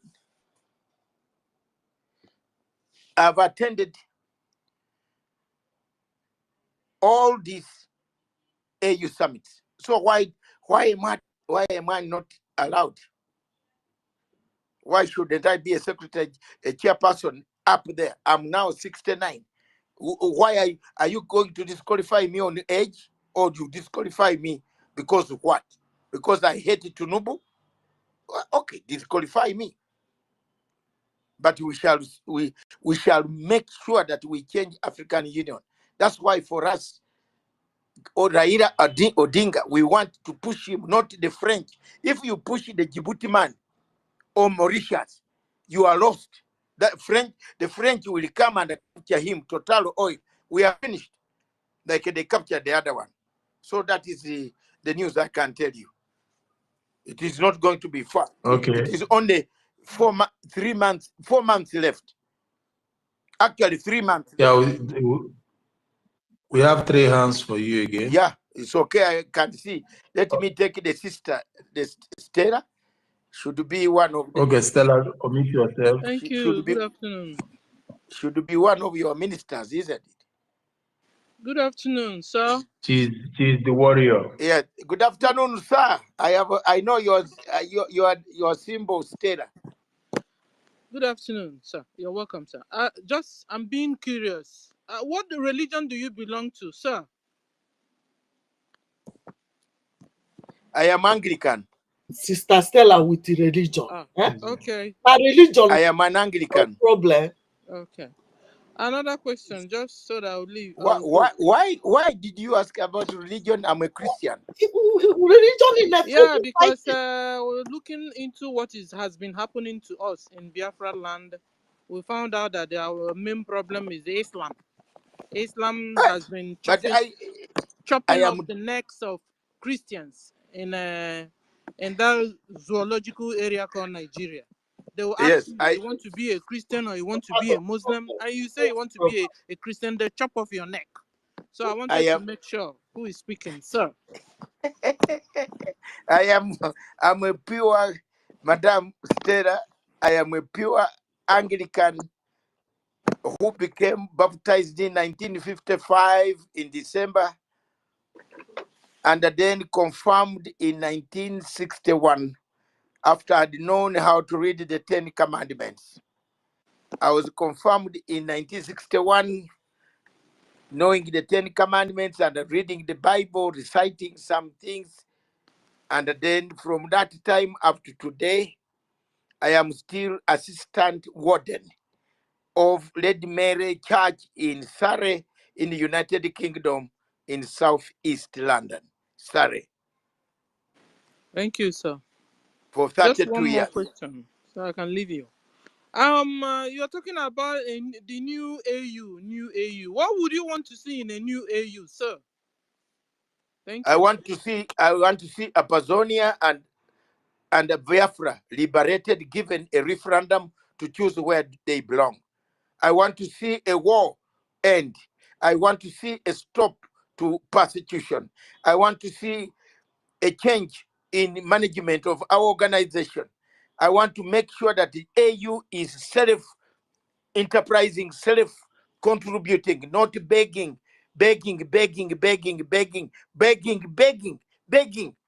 are begging, we beg, yet we have resources.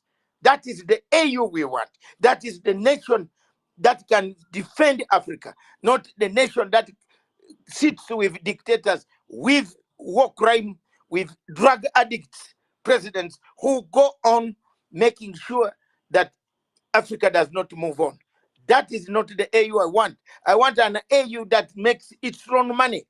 I want to create a bank in each country. I want African Union Bank, where members of Africa, we liberated Africans, go in there and bank our money. And then out of the profits of African Union Bank, we bring and sustain activities without begging Britain, America, European Union for our salaries. Shame on us. Shame on Africa today. Haven't I given you my manifesto? Yes, sir. Thank you, sir. Yeah, that's a wonderful question. Tell us, you okay, right? Yes, sir. Thank you. I am also in the United Okay. Kingdom in Surrey. Yeah, you, Dr. Masanga, you think, before I give mine to God knows why, do you think the common African Common Bank will be possible? Because this, I believe, is one of the things that made Gaddafi go down. Yes, it can be possible. Can I tell you what? As AU, No problem, we're hearing. as AU, are you hearing me? Yes, sir. As African Union, you make, as the chairperson, you make a policy and float the policy to the president and say, in each country, don't tell me there's no African country that lacks $500,000. Show me one country in Africa that lacks $500,000. Show me. Show me. But 500,000, 500 million. no, 500. I'm talking of the list. Okay. The list, $500,000 in US dollars. Okay, you collect that. You say each country, however small you are, you must produce 500,000 in your own country. Set up what we call African Union Bank. You are gaining out of the bank. Do you know how many times? Why you are gaining? You are employing some younger men as your bank managers who will come out of the university. Are we looking at that? No. You are creating same SMEs that are small, medium, and enterprises that can now start manufacturing, local manufacturing, looking at more local people innovative, give loans of 300, $3,000, $10,000, $30,000. If you give loans to about 400 youths in Nigeria who are doing farming, heavy farming, and there is peace, Nigeria will not be fighting over rice and macaroni. Are you seeing me? Do you get my point? Yeah, we're Yeah.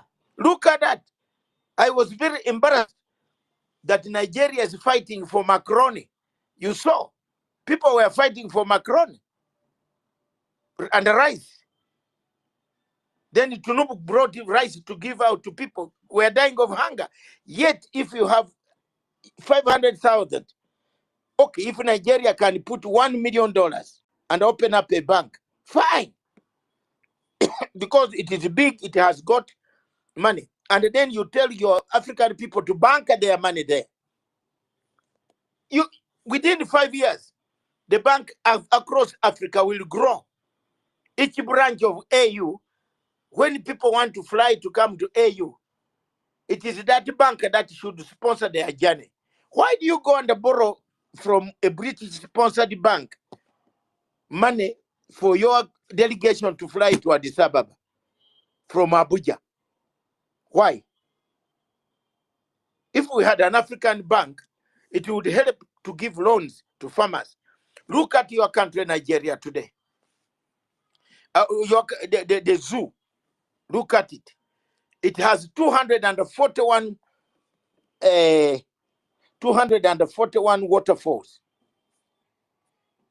The waterfalls in Nigeria are equivalent to Victoria Falls in Zimbabwe.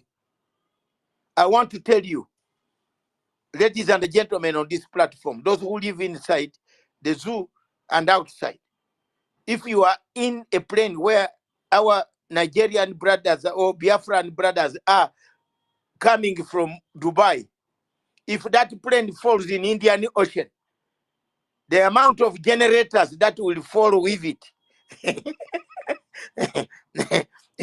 you are carrying death, you are carrying pollution, you are going to kill yourselves. Yet the country Nigeria can produce clean fuel, clean fuel from those falls. Since independence, you have got only one dam. You remember, all of you, if I ask you, any of you, do you know the name of your dam university? What was the Inga? Is it Inga Dam? What is What? the dam? The hydraulic. Is it the Inga hydraulic dam or which dam is that? Shilolo or Shilobo or something down. Yes, you don't know. Inga is in Nigeria. No, Inga is in Upper Volta is in Nigeria. Yours is a big dam that produces electricity, which the British built for you. You have not even bothered to build any more dams. And you go on giving Chinese money, carrying generators. Generators are polluting. That's why diseases are coming. You find a man with a disease, the ear, something has come out of the ear and big like this. These are all bad ozone layer. Your country is full of, if you fly over Nigeria at night,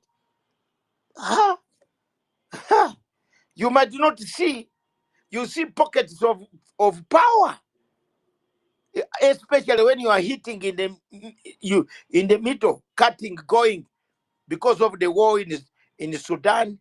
We have to cut through. If you are going to Accra, you cut through. You can only see Lagos, those area, Port Harcourt, some electricity. Then there's a longer distance. There's no power. Then you see, as you are approaching Ghana International Airport. Now, excuse me, people. You mean the government there cannot manage? Look at my country. My country does not have good democracy. A bit of it is still growing democracy. President Museveni beats people here and there. That's okay. But when it comes to electricity, as I speak right now, one of my brothers has just been here, is listening to me somewhere here, but he must have gone. He was here from home because there is power. Museveni has generated 2,000 kilowatts or megawatts, whatever they call them.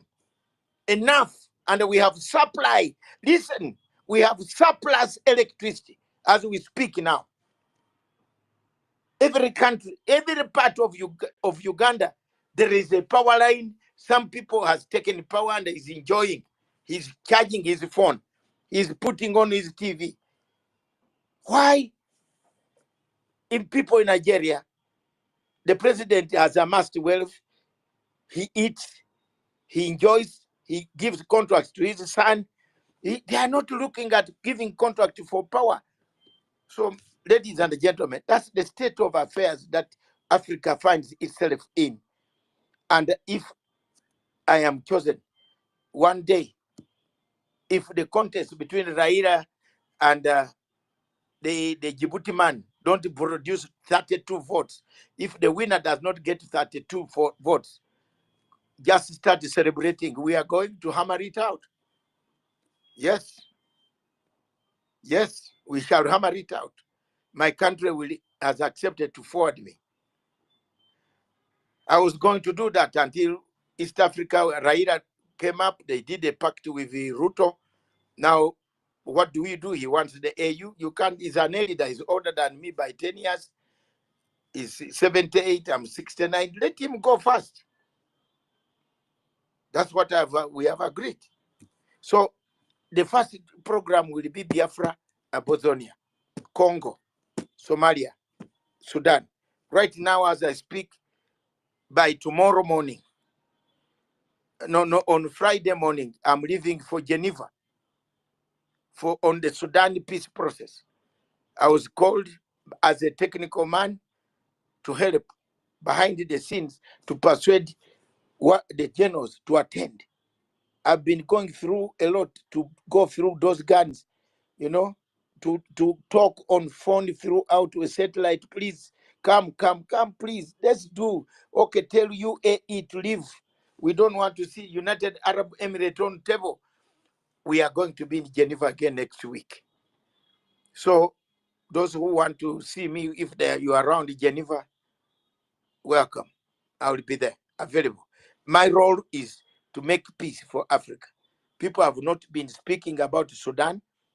And the university, I think, give me a clap because it is me who introduced the word, let's reprimand the generals. If UN does not reprimand the generals, we must. You have to give you a clap. Yes, we must reprimand the generals so that they come on table. And immediately the American ambassador who was heading the meeting called me and we sat down. I said, you are the people supplying arms, drones that are killing people. Now, if you don't put an embargo, an arms, not an arms, a real warrant, you threaten the generals and say, we shall issue warrants of arrest. If you don't come to this peace process, you will not travel anywhere by plane, or put no fly zone, no drone. Any drone seen, shoot it down. Because people on the ground are suffering. The Americans bought my idea. And after about 6 days, they announced that any general in the next round who does not attend, there will be warrants of arrest. Isn't that a success for me? I am. It is written, it is here. You can see, I was even being interviewed on your own television station called News Central. News Central. And that's one of the best, one of the guy, the owner is he fights for, I think you know the owner. I don't want to put him in big trouble. He was fighting for landmark when Tinubu was demolishing landmark. Okay. Yes, that guy is very good, strong man. He opposed Tinubu. He's put his TV is watched by over 400 million people. So when you go there, it's a pride. All over Africa and the world, 400 million people watching you. So I've been there. I'm actually there, one of their senior public affairs consultant on news about Africa. They call me from time to time. Even this week, they will call me on a number of issues, the subject. But when you read what is coming out of Nigeria, you get scared and you want to run away. Because things are not good. You kidnap 200, 300 kidnapped, this killed, this one, what? Soldiers beat up people in Enugu, Gonita. This is, I know.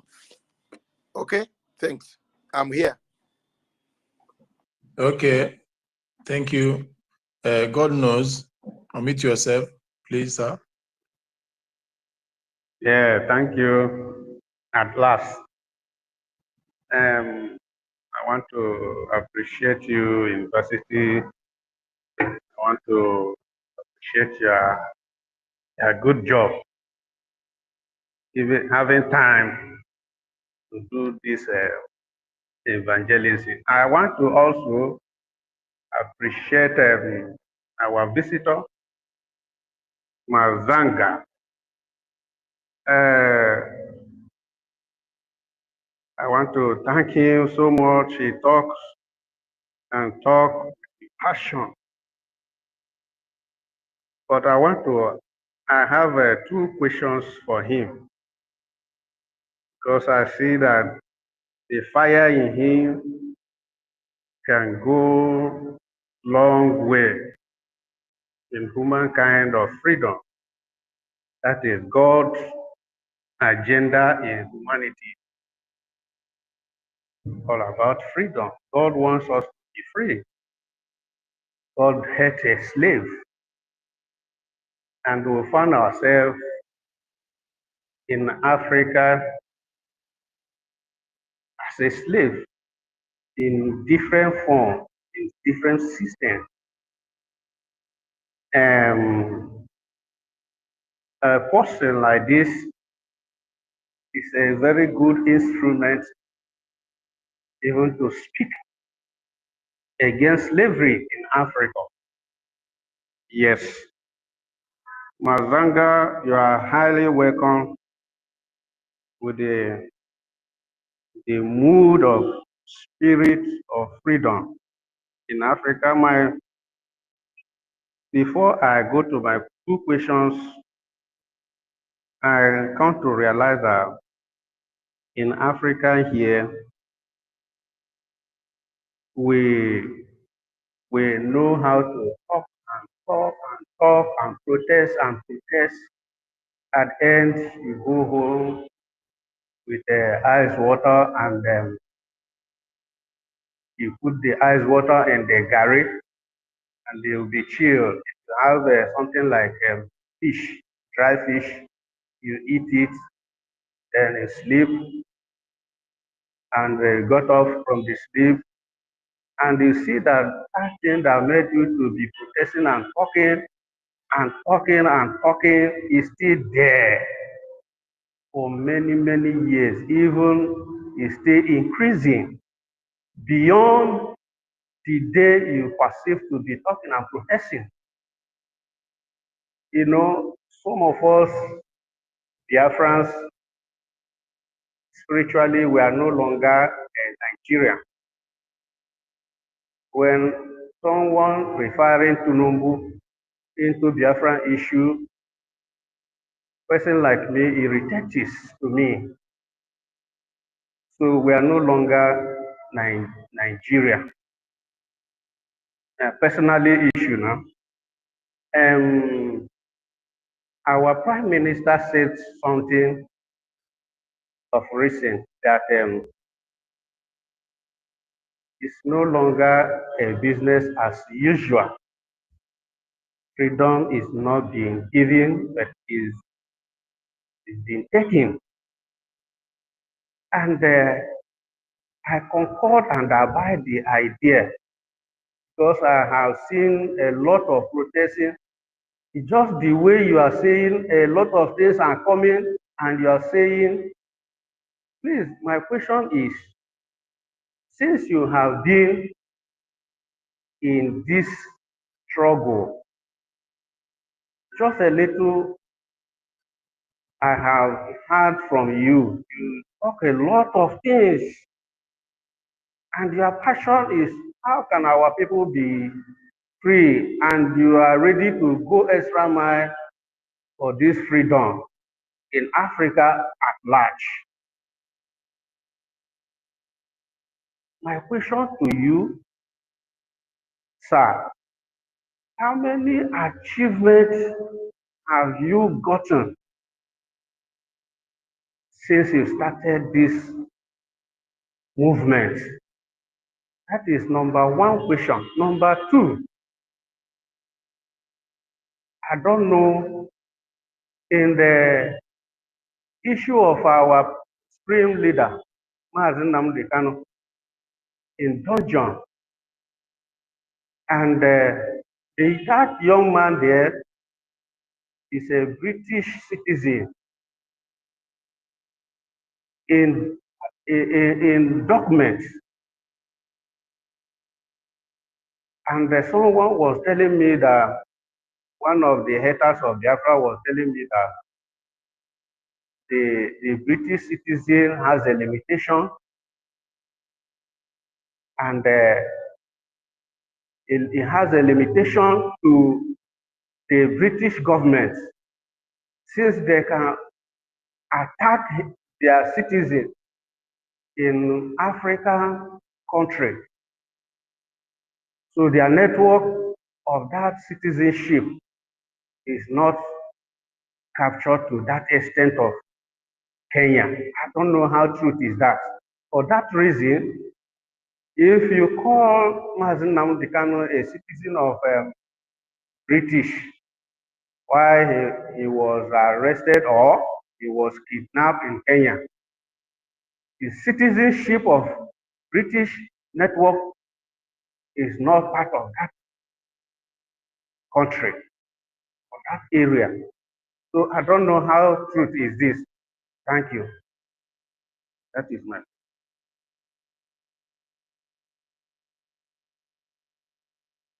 Thank you. How many of the battles I have? I have won very many, sir. Zimbabwe was under sanctions. University can tell you I was one of the few people who went to file in the European Court of Justice for removal of sanctions from Robert Mugabe and Zimbabwe. I succeeded there. I've succeeded in northern Uganda, the conflict, having peace talks with President Museveni after over 1 million people, 2 million people displaced, and over 700,000 people killed. I succeeded in bringing peace by engaging and negotiating, persuading the rebels to sit on table with President Museveni. I've succeeded in Gaddafi's son being alive. I petitioned the International Criminal Court, challenged them, and asked the British government not to kill the entire Gaddafi family.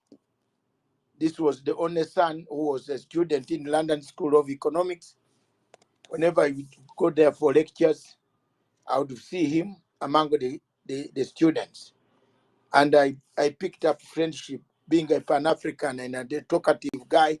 He liked me and invited me to Tripoli to see his father. So I campaigned for him not to be killed. Although they cut his finger, he's still out today. Said Gaddafi is a free man in Libya. I succeeded in being the first person in sub-Saharan Africa to file 21 applications against ICC on the case of Uhuru Kenyatta and William Ruto and the Ocampo 6 of Kenya. I told the world that these cases were fake, and later on we discovered we got you. That's the word I said. We got you. We got them. They admitted the cases were not properly investigated. They dropped the cases against Uhuru Kenyatta and William Ruto. Both of them who went ahead, one became the president and the other one became the president. They all are here on earth.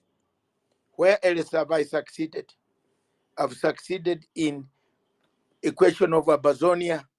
No, before Abazonia, I succeeded in the overthrow of Yaya Jammeh in Gambia. When the Gambians did not have a radio station, I took my radio satellite station, which is available for you, which I will soon utilize as a final push on Mr. Tinubu and the government. Because with this one, this type of radio is military. You can't cut it. You can't have internet. You don't know where its internet is. We shall be soon broadcasting across Nigeria, and if you have any bundles, your phone will be saying, listen to the radio of Biafra. You have not seen me yet. I'm going ahead to do things of my own that I must make sure that my 5 grandchildren return to Onitsha and settle very well in that place without being butchered by the Nigerian authorities. I have done quite a number of other things. I've done, what else have I? On the question of ICC, I again advised the President Ramaphosa. I wrote a document, handed it to him to allow Putin to come to South Africa. There was nothing that ICC could do, but unfortunately, the South African chickened out, and they stopped Putin from coming to South Africa. Nobody can arrest.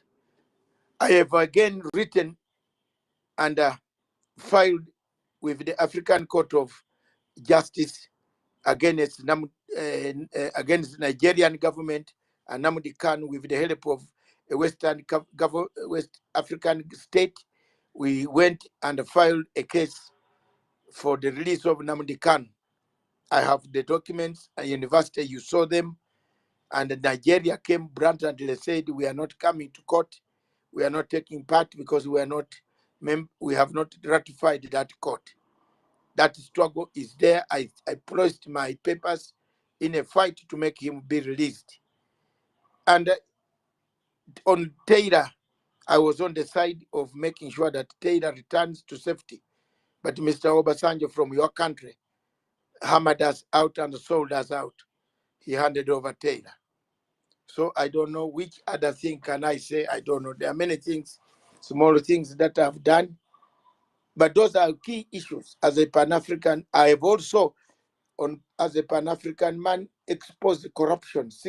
4 intelligence reports into African Union corruption scandal of sex for jobs. They used to have hotel for younger ladies to have sex with them, then they get the job in AU. I found out that, exposed the chair, and I sacked those guys. That's success for me. And apart from that, I also fought in the Ethiopian war with Mengistu Haile against Mengistu Haile Mariam as a member of TPLF, myself, Zenawi, and Isaias Afwerki. We defeated Mengistu Haile Mariam, overthrew him. We took over power in Ethiopia. Thank you. There's a second question which you asked. Which one was that? There was another question you had asked different from this. Do you God knows why. What was the second question? Can you hear me? Yes, I hear you. Yeah, go on. Can hear you. Okay, thank you. The second question is, someone was telling me how the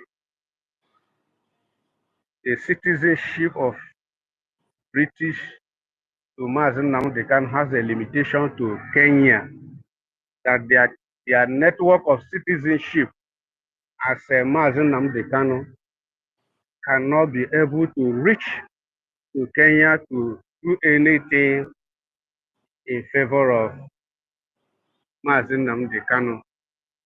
How true is that? No, it is. Thank you. No. Can I tell you what? We still have chance to do it, but we did not do it. Let me tell you, we had the chance to do it, to take Kenya on, but I don't know. I gave the contact of the lawyer to your prime minister. When this issue was taking place, I gave him the contacts of the lawyers. So anybody in the cabinet can ask the prime minister as to whether I gave him the contacts of PLO Lumumba as a lawyer. He asked for me. I gave him the contact. And there was also another lawyer, a professor again in law, who were filing these cases in Kenya. Kenya is a Commonwealth country. Kenya, you can sue Nigeria from Kenya, and you can sue Kenya from Nigeria. So nobody should tell you we cannot do it. If this man, the man was taken here, rendated at night, you have the right to come here and file an application to say our man came here, landed here, his passport got lost here, we don't know where he is. But people have not been keen on that. We have been keen on fighting each other and so many other things. So I don't know. I did my best. And there is still a chance. There is still a chance that you can file a case.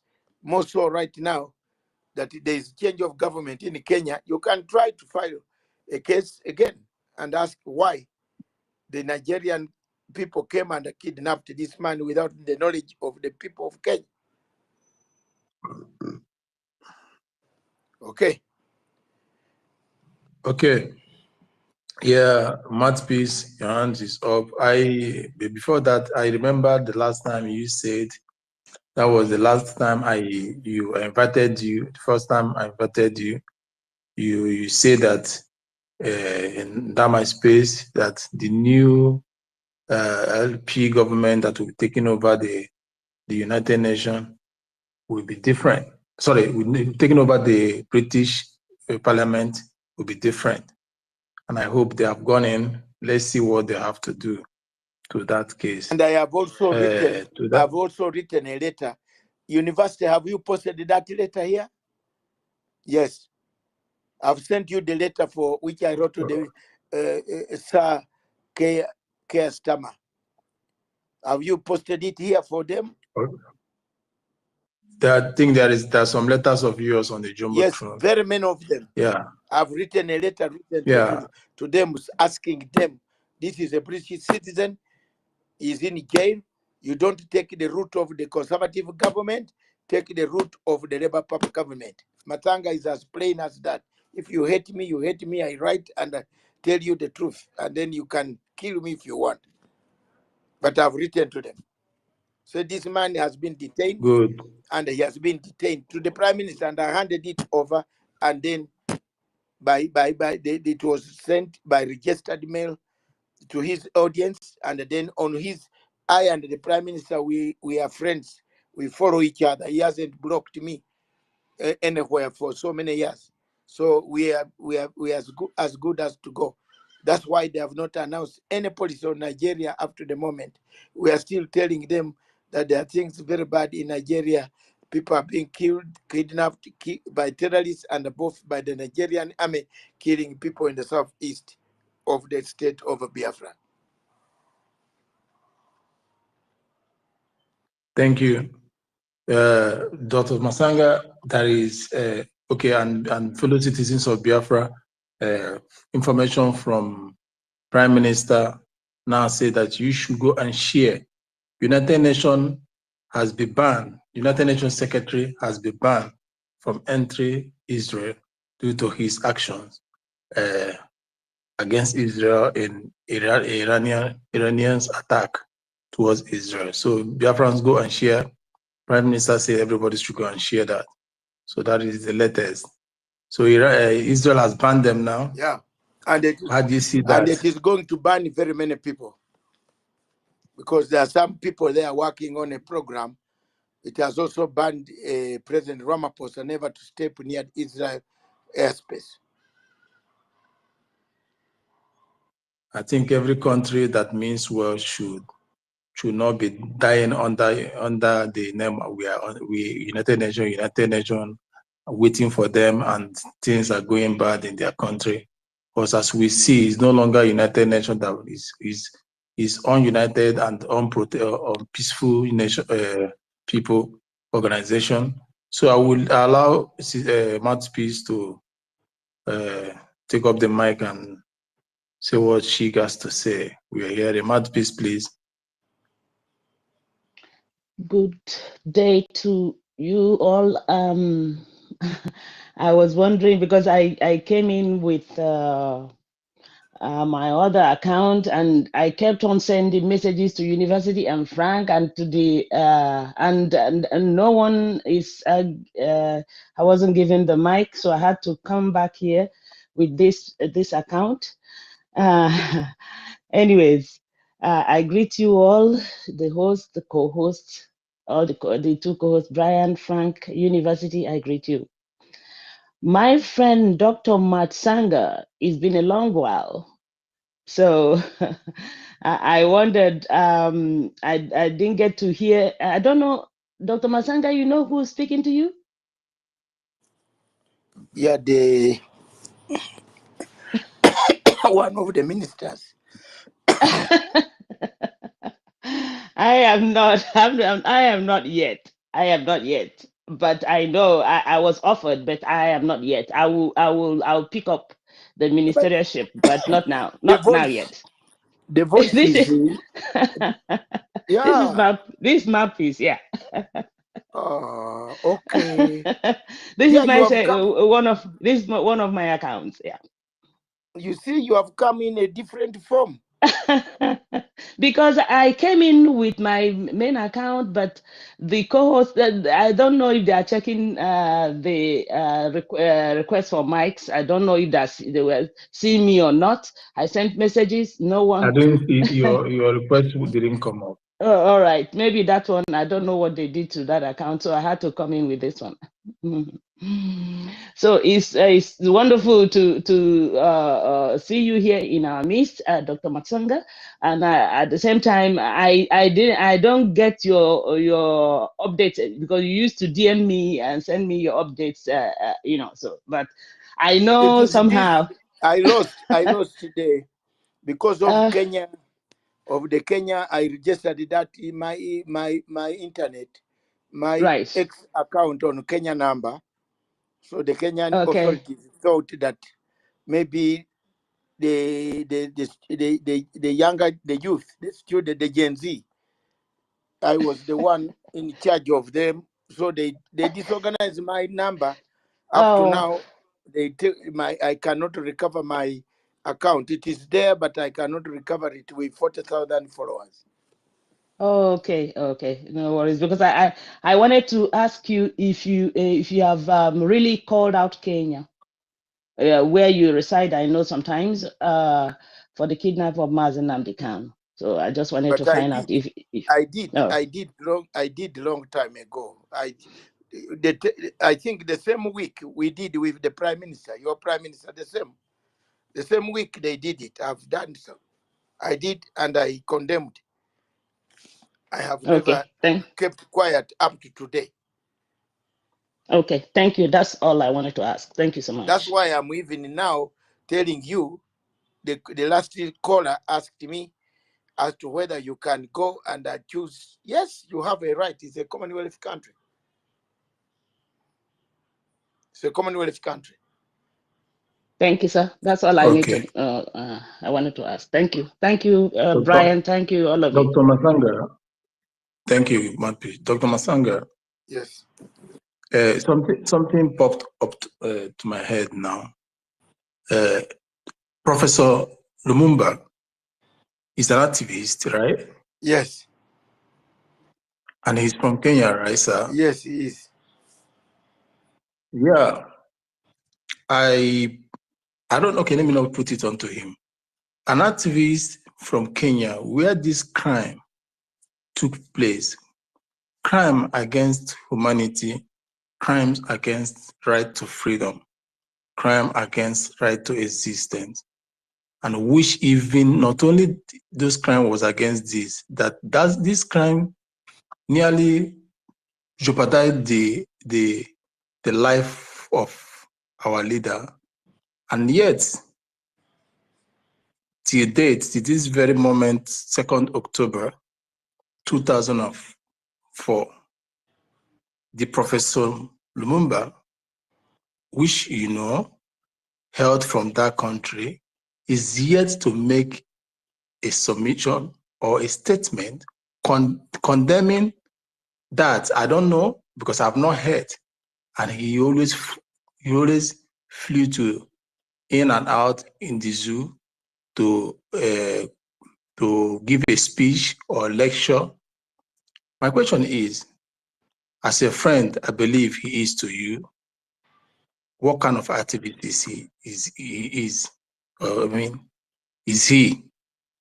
And why has he not condemned this till date? Because I've not heard or read in anywhere. Thank you, sir. I think all of us have different hearts. My heart is different, and the PLO heart is different. But as I said earlier, I gave all the details of Professor PLO Lumumba, a senior lawyer, professor in law, to the Prime Minister. If you can ask him, or any of you can put a request to him, if he's available to talk, one day we can meet. But when I come for December ceremony, he knows I gave him those numbers, details. He asked me several times because he wanted to engage Professor Piero Lumumba. And in that aspect you are talking about. So how far they went, I don't know, because I took other different route of fighting the international community, telling them that this was not fair, and to inform people publicly this was not fair. You know, at that time, people thought I was in Kenya. No, I was not even in Kenya. I was immediately also after the interview and all these things. I'm also, actually, some people thought I was a Kenyan. I am not. I'm also a refugee like you, like those people, like Nnamdi Kanu. I was a refugee. So I was in Kenya on the auspices of fighting, of standing by people, by the people of Africa. And at that time, I could speak freely. But now, at the moment, I cannot even be in Kenya to speak, because the person who is in power there does not allow this type of thing to be discussed. So you can see that is the problem now. But I did my best. I gave the number. I don't know what happened between the PLO and the Prime Minister. Okay. Yeah. I believe he never wanted. That is for my own side. And I have reasons for that. The way I reach out to you, demanding you come to my space and talk to Biafrans. And I know how I talk to you. You did not even waste time. Understand? I still thank you to date, of which you came. You spent hours and you told Biafrans everything. I want to say it here at the same time that I did the same thing to Professor Lumumba. When he will start to deny, I will show every evidence out. He ignored. He never wanted. And I believe, to my own side, my own opinion, he's not worthy to be called an activist. That is my opinion. He's partial. That is my opinion, individually. That is all I have. Thank you once again. You have not failed to come to the space to talk to Biafrans. If I'm to say this is the second time, if I'm right, University, am I right? Or the first time was my space, you came. I said, oh, yeah, cool. First time was my space. I was the host and you were the co-host. Today, University space. And I pray today will never be the last time, because we will keep pinching you and bothering you, bringing you every now and then. Sorry, Brian. And To interrupt. When I was hosting, Dr. Masanga always come to my space before, so he invites me, DMs me when he's hosting, and so he has always been with us. The only time that's why I asked him this question. I asked him what happened, because I'm very outspoken. If I see your post and there's any anomaly in your post, I kick on it. There was one post I kicked on, so I felt maybe that was why he wasn't sending. So that me, I'm very direct. That's why I asked him that question. So it's good he answered me, because I don't like to hold grudges. If you don't give me the answer I want. So thank you so much. He has always been with us. Thank you. Okay. Thank you for that. So we appreciate you so much, and we cannot thank you enough for what you do for Africa. As a father, as a grandfather, and I believe you are now a great grandfather. Sorry, yeah, maybe your third generation have given birth as well. It's not about the age, but you have done what people that are older than you have not done. Africa still needs you, and we all pray for more strength for you to carry out your duty. So I will leave it to my host, University. Please take up the mic. If you have something to say, University. Thank you very much, Williams, for holding on the line. I was preparing for something, and thank you very much, Dr. Masanga, for being with us. I'm sorry we have to end this program right here, because I'm gonna get engaged now. Okay. We will continue. Dr. Masanga is our father, is our mentor, is our hero. He's a very great man that Biafran people respect. And for the fact that he has never given up on us, neither has he given up on Africa. We will continue to support Dr. Masanga. Dr. Masanga have copies of product out there. We should always try to patronize him, buy his book, read them, because books from people like this are very, very important for our children, so that we don't reach Just a minute. Our Gentlemen,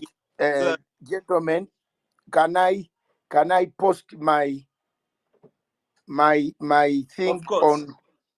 on here, and anybody who has a donation who would like me to proceed to shout to drink soda in Samoa as I shout at Tunubu. I shout him down, and I maybe have the energy, even if they can be giving me chance to wrestle him. I could wrestle him, but he doesn't energy to manage me. So the book is here. I want to put the book here so that you can buy and see the struggle, how I managed to save Zimbabwe from Tony Blair, how Tony Blair erred on Zimbabwe. It's a very, very important book. Is here. Let me put it up here so that and that's the book. And that is the you once you go through that, you send me your address after you have purchased online. I will send you. This is the only way where some of us get some little money to go. It is not on Amazon because they want me to sell 10,000 copies.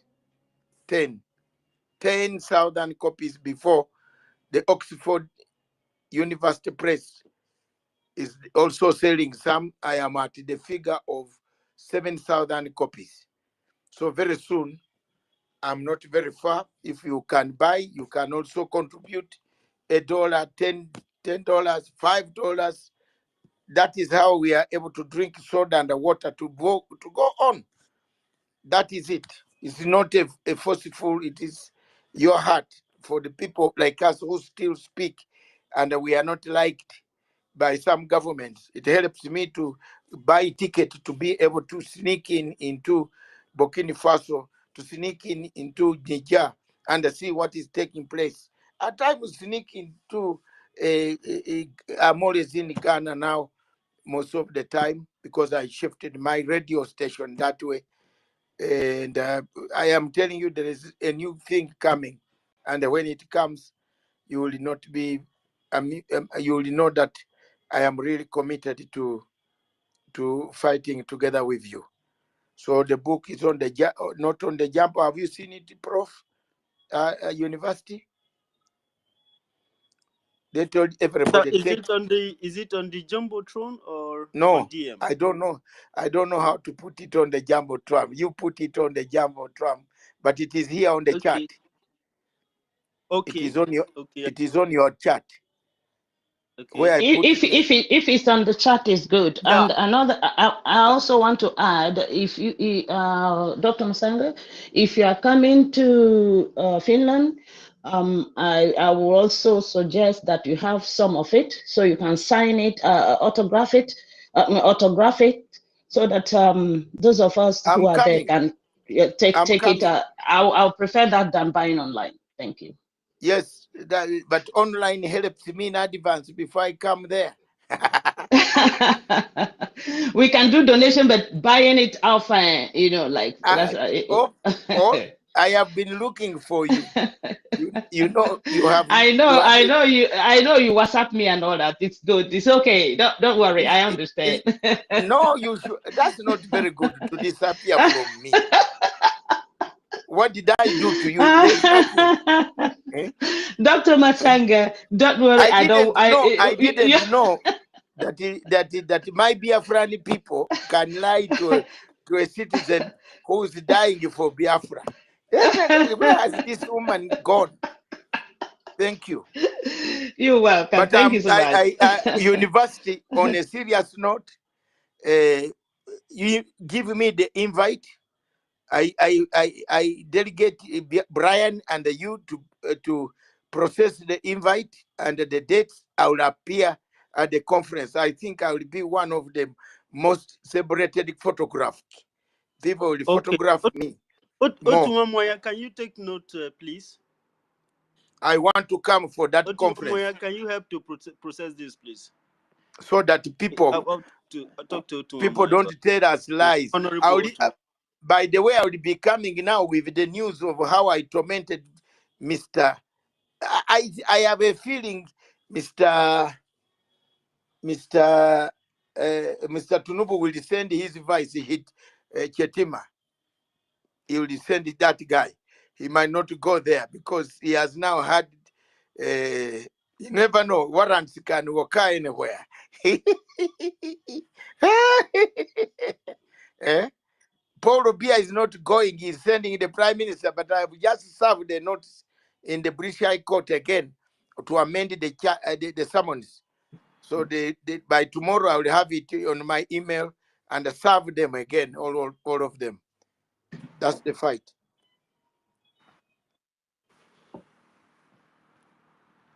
That's the fight. There you are. Thank you very much. Sorry. Yeah, go ahead. No, I really don't want to say something. I just wanted to go to. There is one guy, Udogo. Udogo, you have called me twice on open space, and you have sent me a message. I cannot be here. I want to warn you. Udogo was having for the last time in your life. with internet, I guess.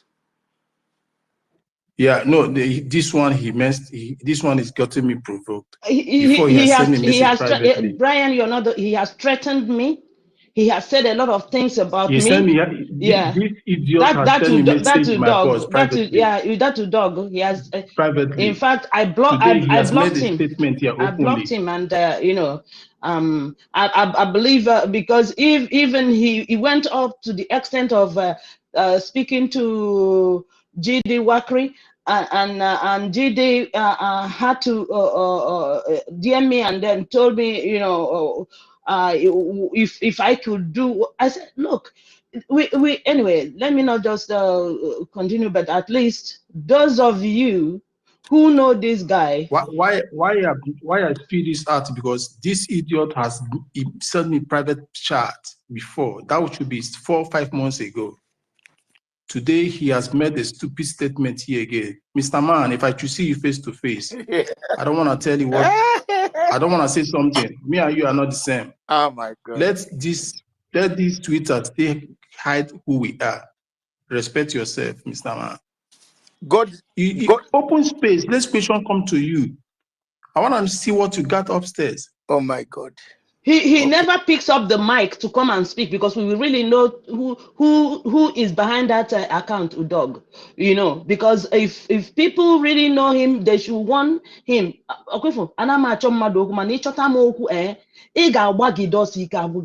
that is what I promise him. He wants to touch you when I'm here. I'm a very strong man. Let him come for me. Thank you, Dr. Matanga. Thank you so much. Why don't you tell him the man Matanga is 60 feet tall, and he's a commando. And he's a commando. He doesn't use any gun. He uses hands to break people's bones. The thing is that he doesn't know who is behind the account. If he knows, he wouldn't even there. That's why, So it's okay, Dr. Matanga. I know you are one of my protectors. Yeah, but or one of my defenders. Yes, that when you disappear, that's when you get into trouble. You see. But I told you, I'm gonna come to the UK. I will sit down with you. I remember that's what I told you. And I still mean it. But if he gives us opportunity to meet in Finland, that would be wonderful. But you don't have even a DM. You have removed the DM. You have removed that. So where do I get? No, I never did, Doctor. I can even DM you immediately. Yes, you DM me now. I'll DM you. I am sorry, ladies and gentlemen. You see, in Africa, if you don't ask, you are never given. If you don't knock on the door, you're never given. So I have asked. Thank you very much for coming. This was a blessing. You're welcome, Doctor. Thank you. Please send me your number so that we are in touch. Will do. I will do. I will do again. But I remember I had you on WhatsApp. I will still send you a message on WhatsApp. Okay. Thank you. Thank you can do WhatsApp. That's not a problem. All right then. Okay. God bless you all, and God keep you all the time. Now you know my please tag me, all of you. I will come speed talking about any topic that can remove our leader from the misery. If he hears us talking like it is, that is very good. It means there are people out there fighting for him to have his freedom. Thank you. God bless you.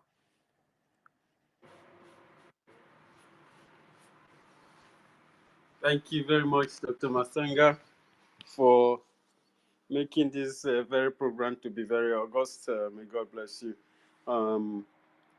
Biafrans, this program is about to come to an end, except if Brian wants to continue this program, then I will be muted because I'm joining an appointment in the next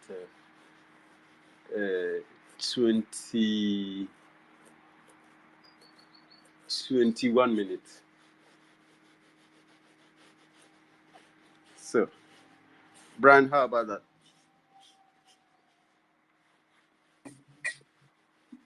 University, my heart just the boy. I don't want to carry vest because of this idiot. You can just finish everything. All right. Don't be angry. We are going to treat that. Please, don't be angry. Imagine the idiot, they call me British. He's trying to be British. Let me read it out. Okay. Okay, he said this one pain you. on my. this No, one pain you. why should say? Yeah, it pain me. Oh my God. Why should somebody who Biafra like me be somebody who will be tagging me as a bloody British?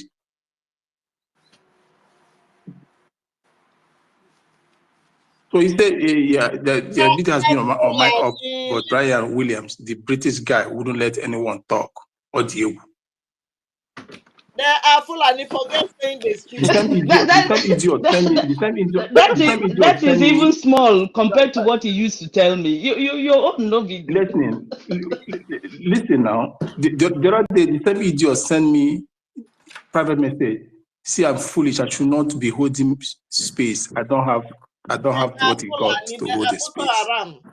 It's okay, Biafrans, we have to correct. Sorry, Brian. I'm just laughing.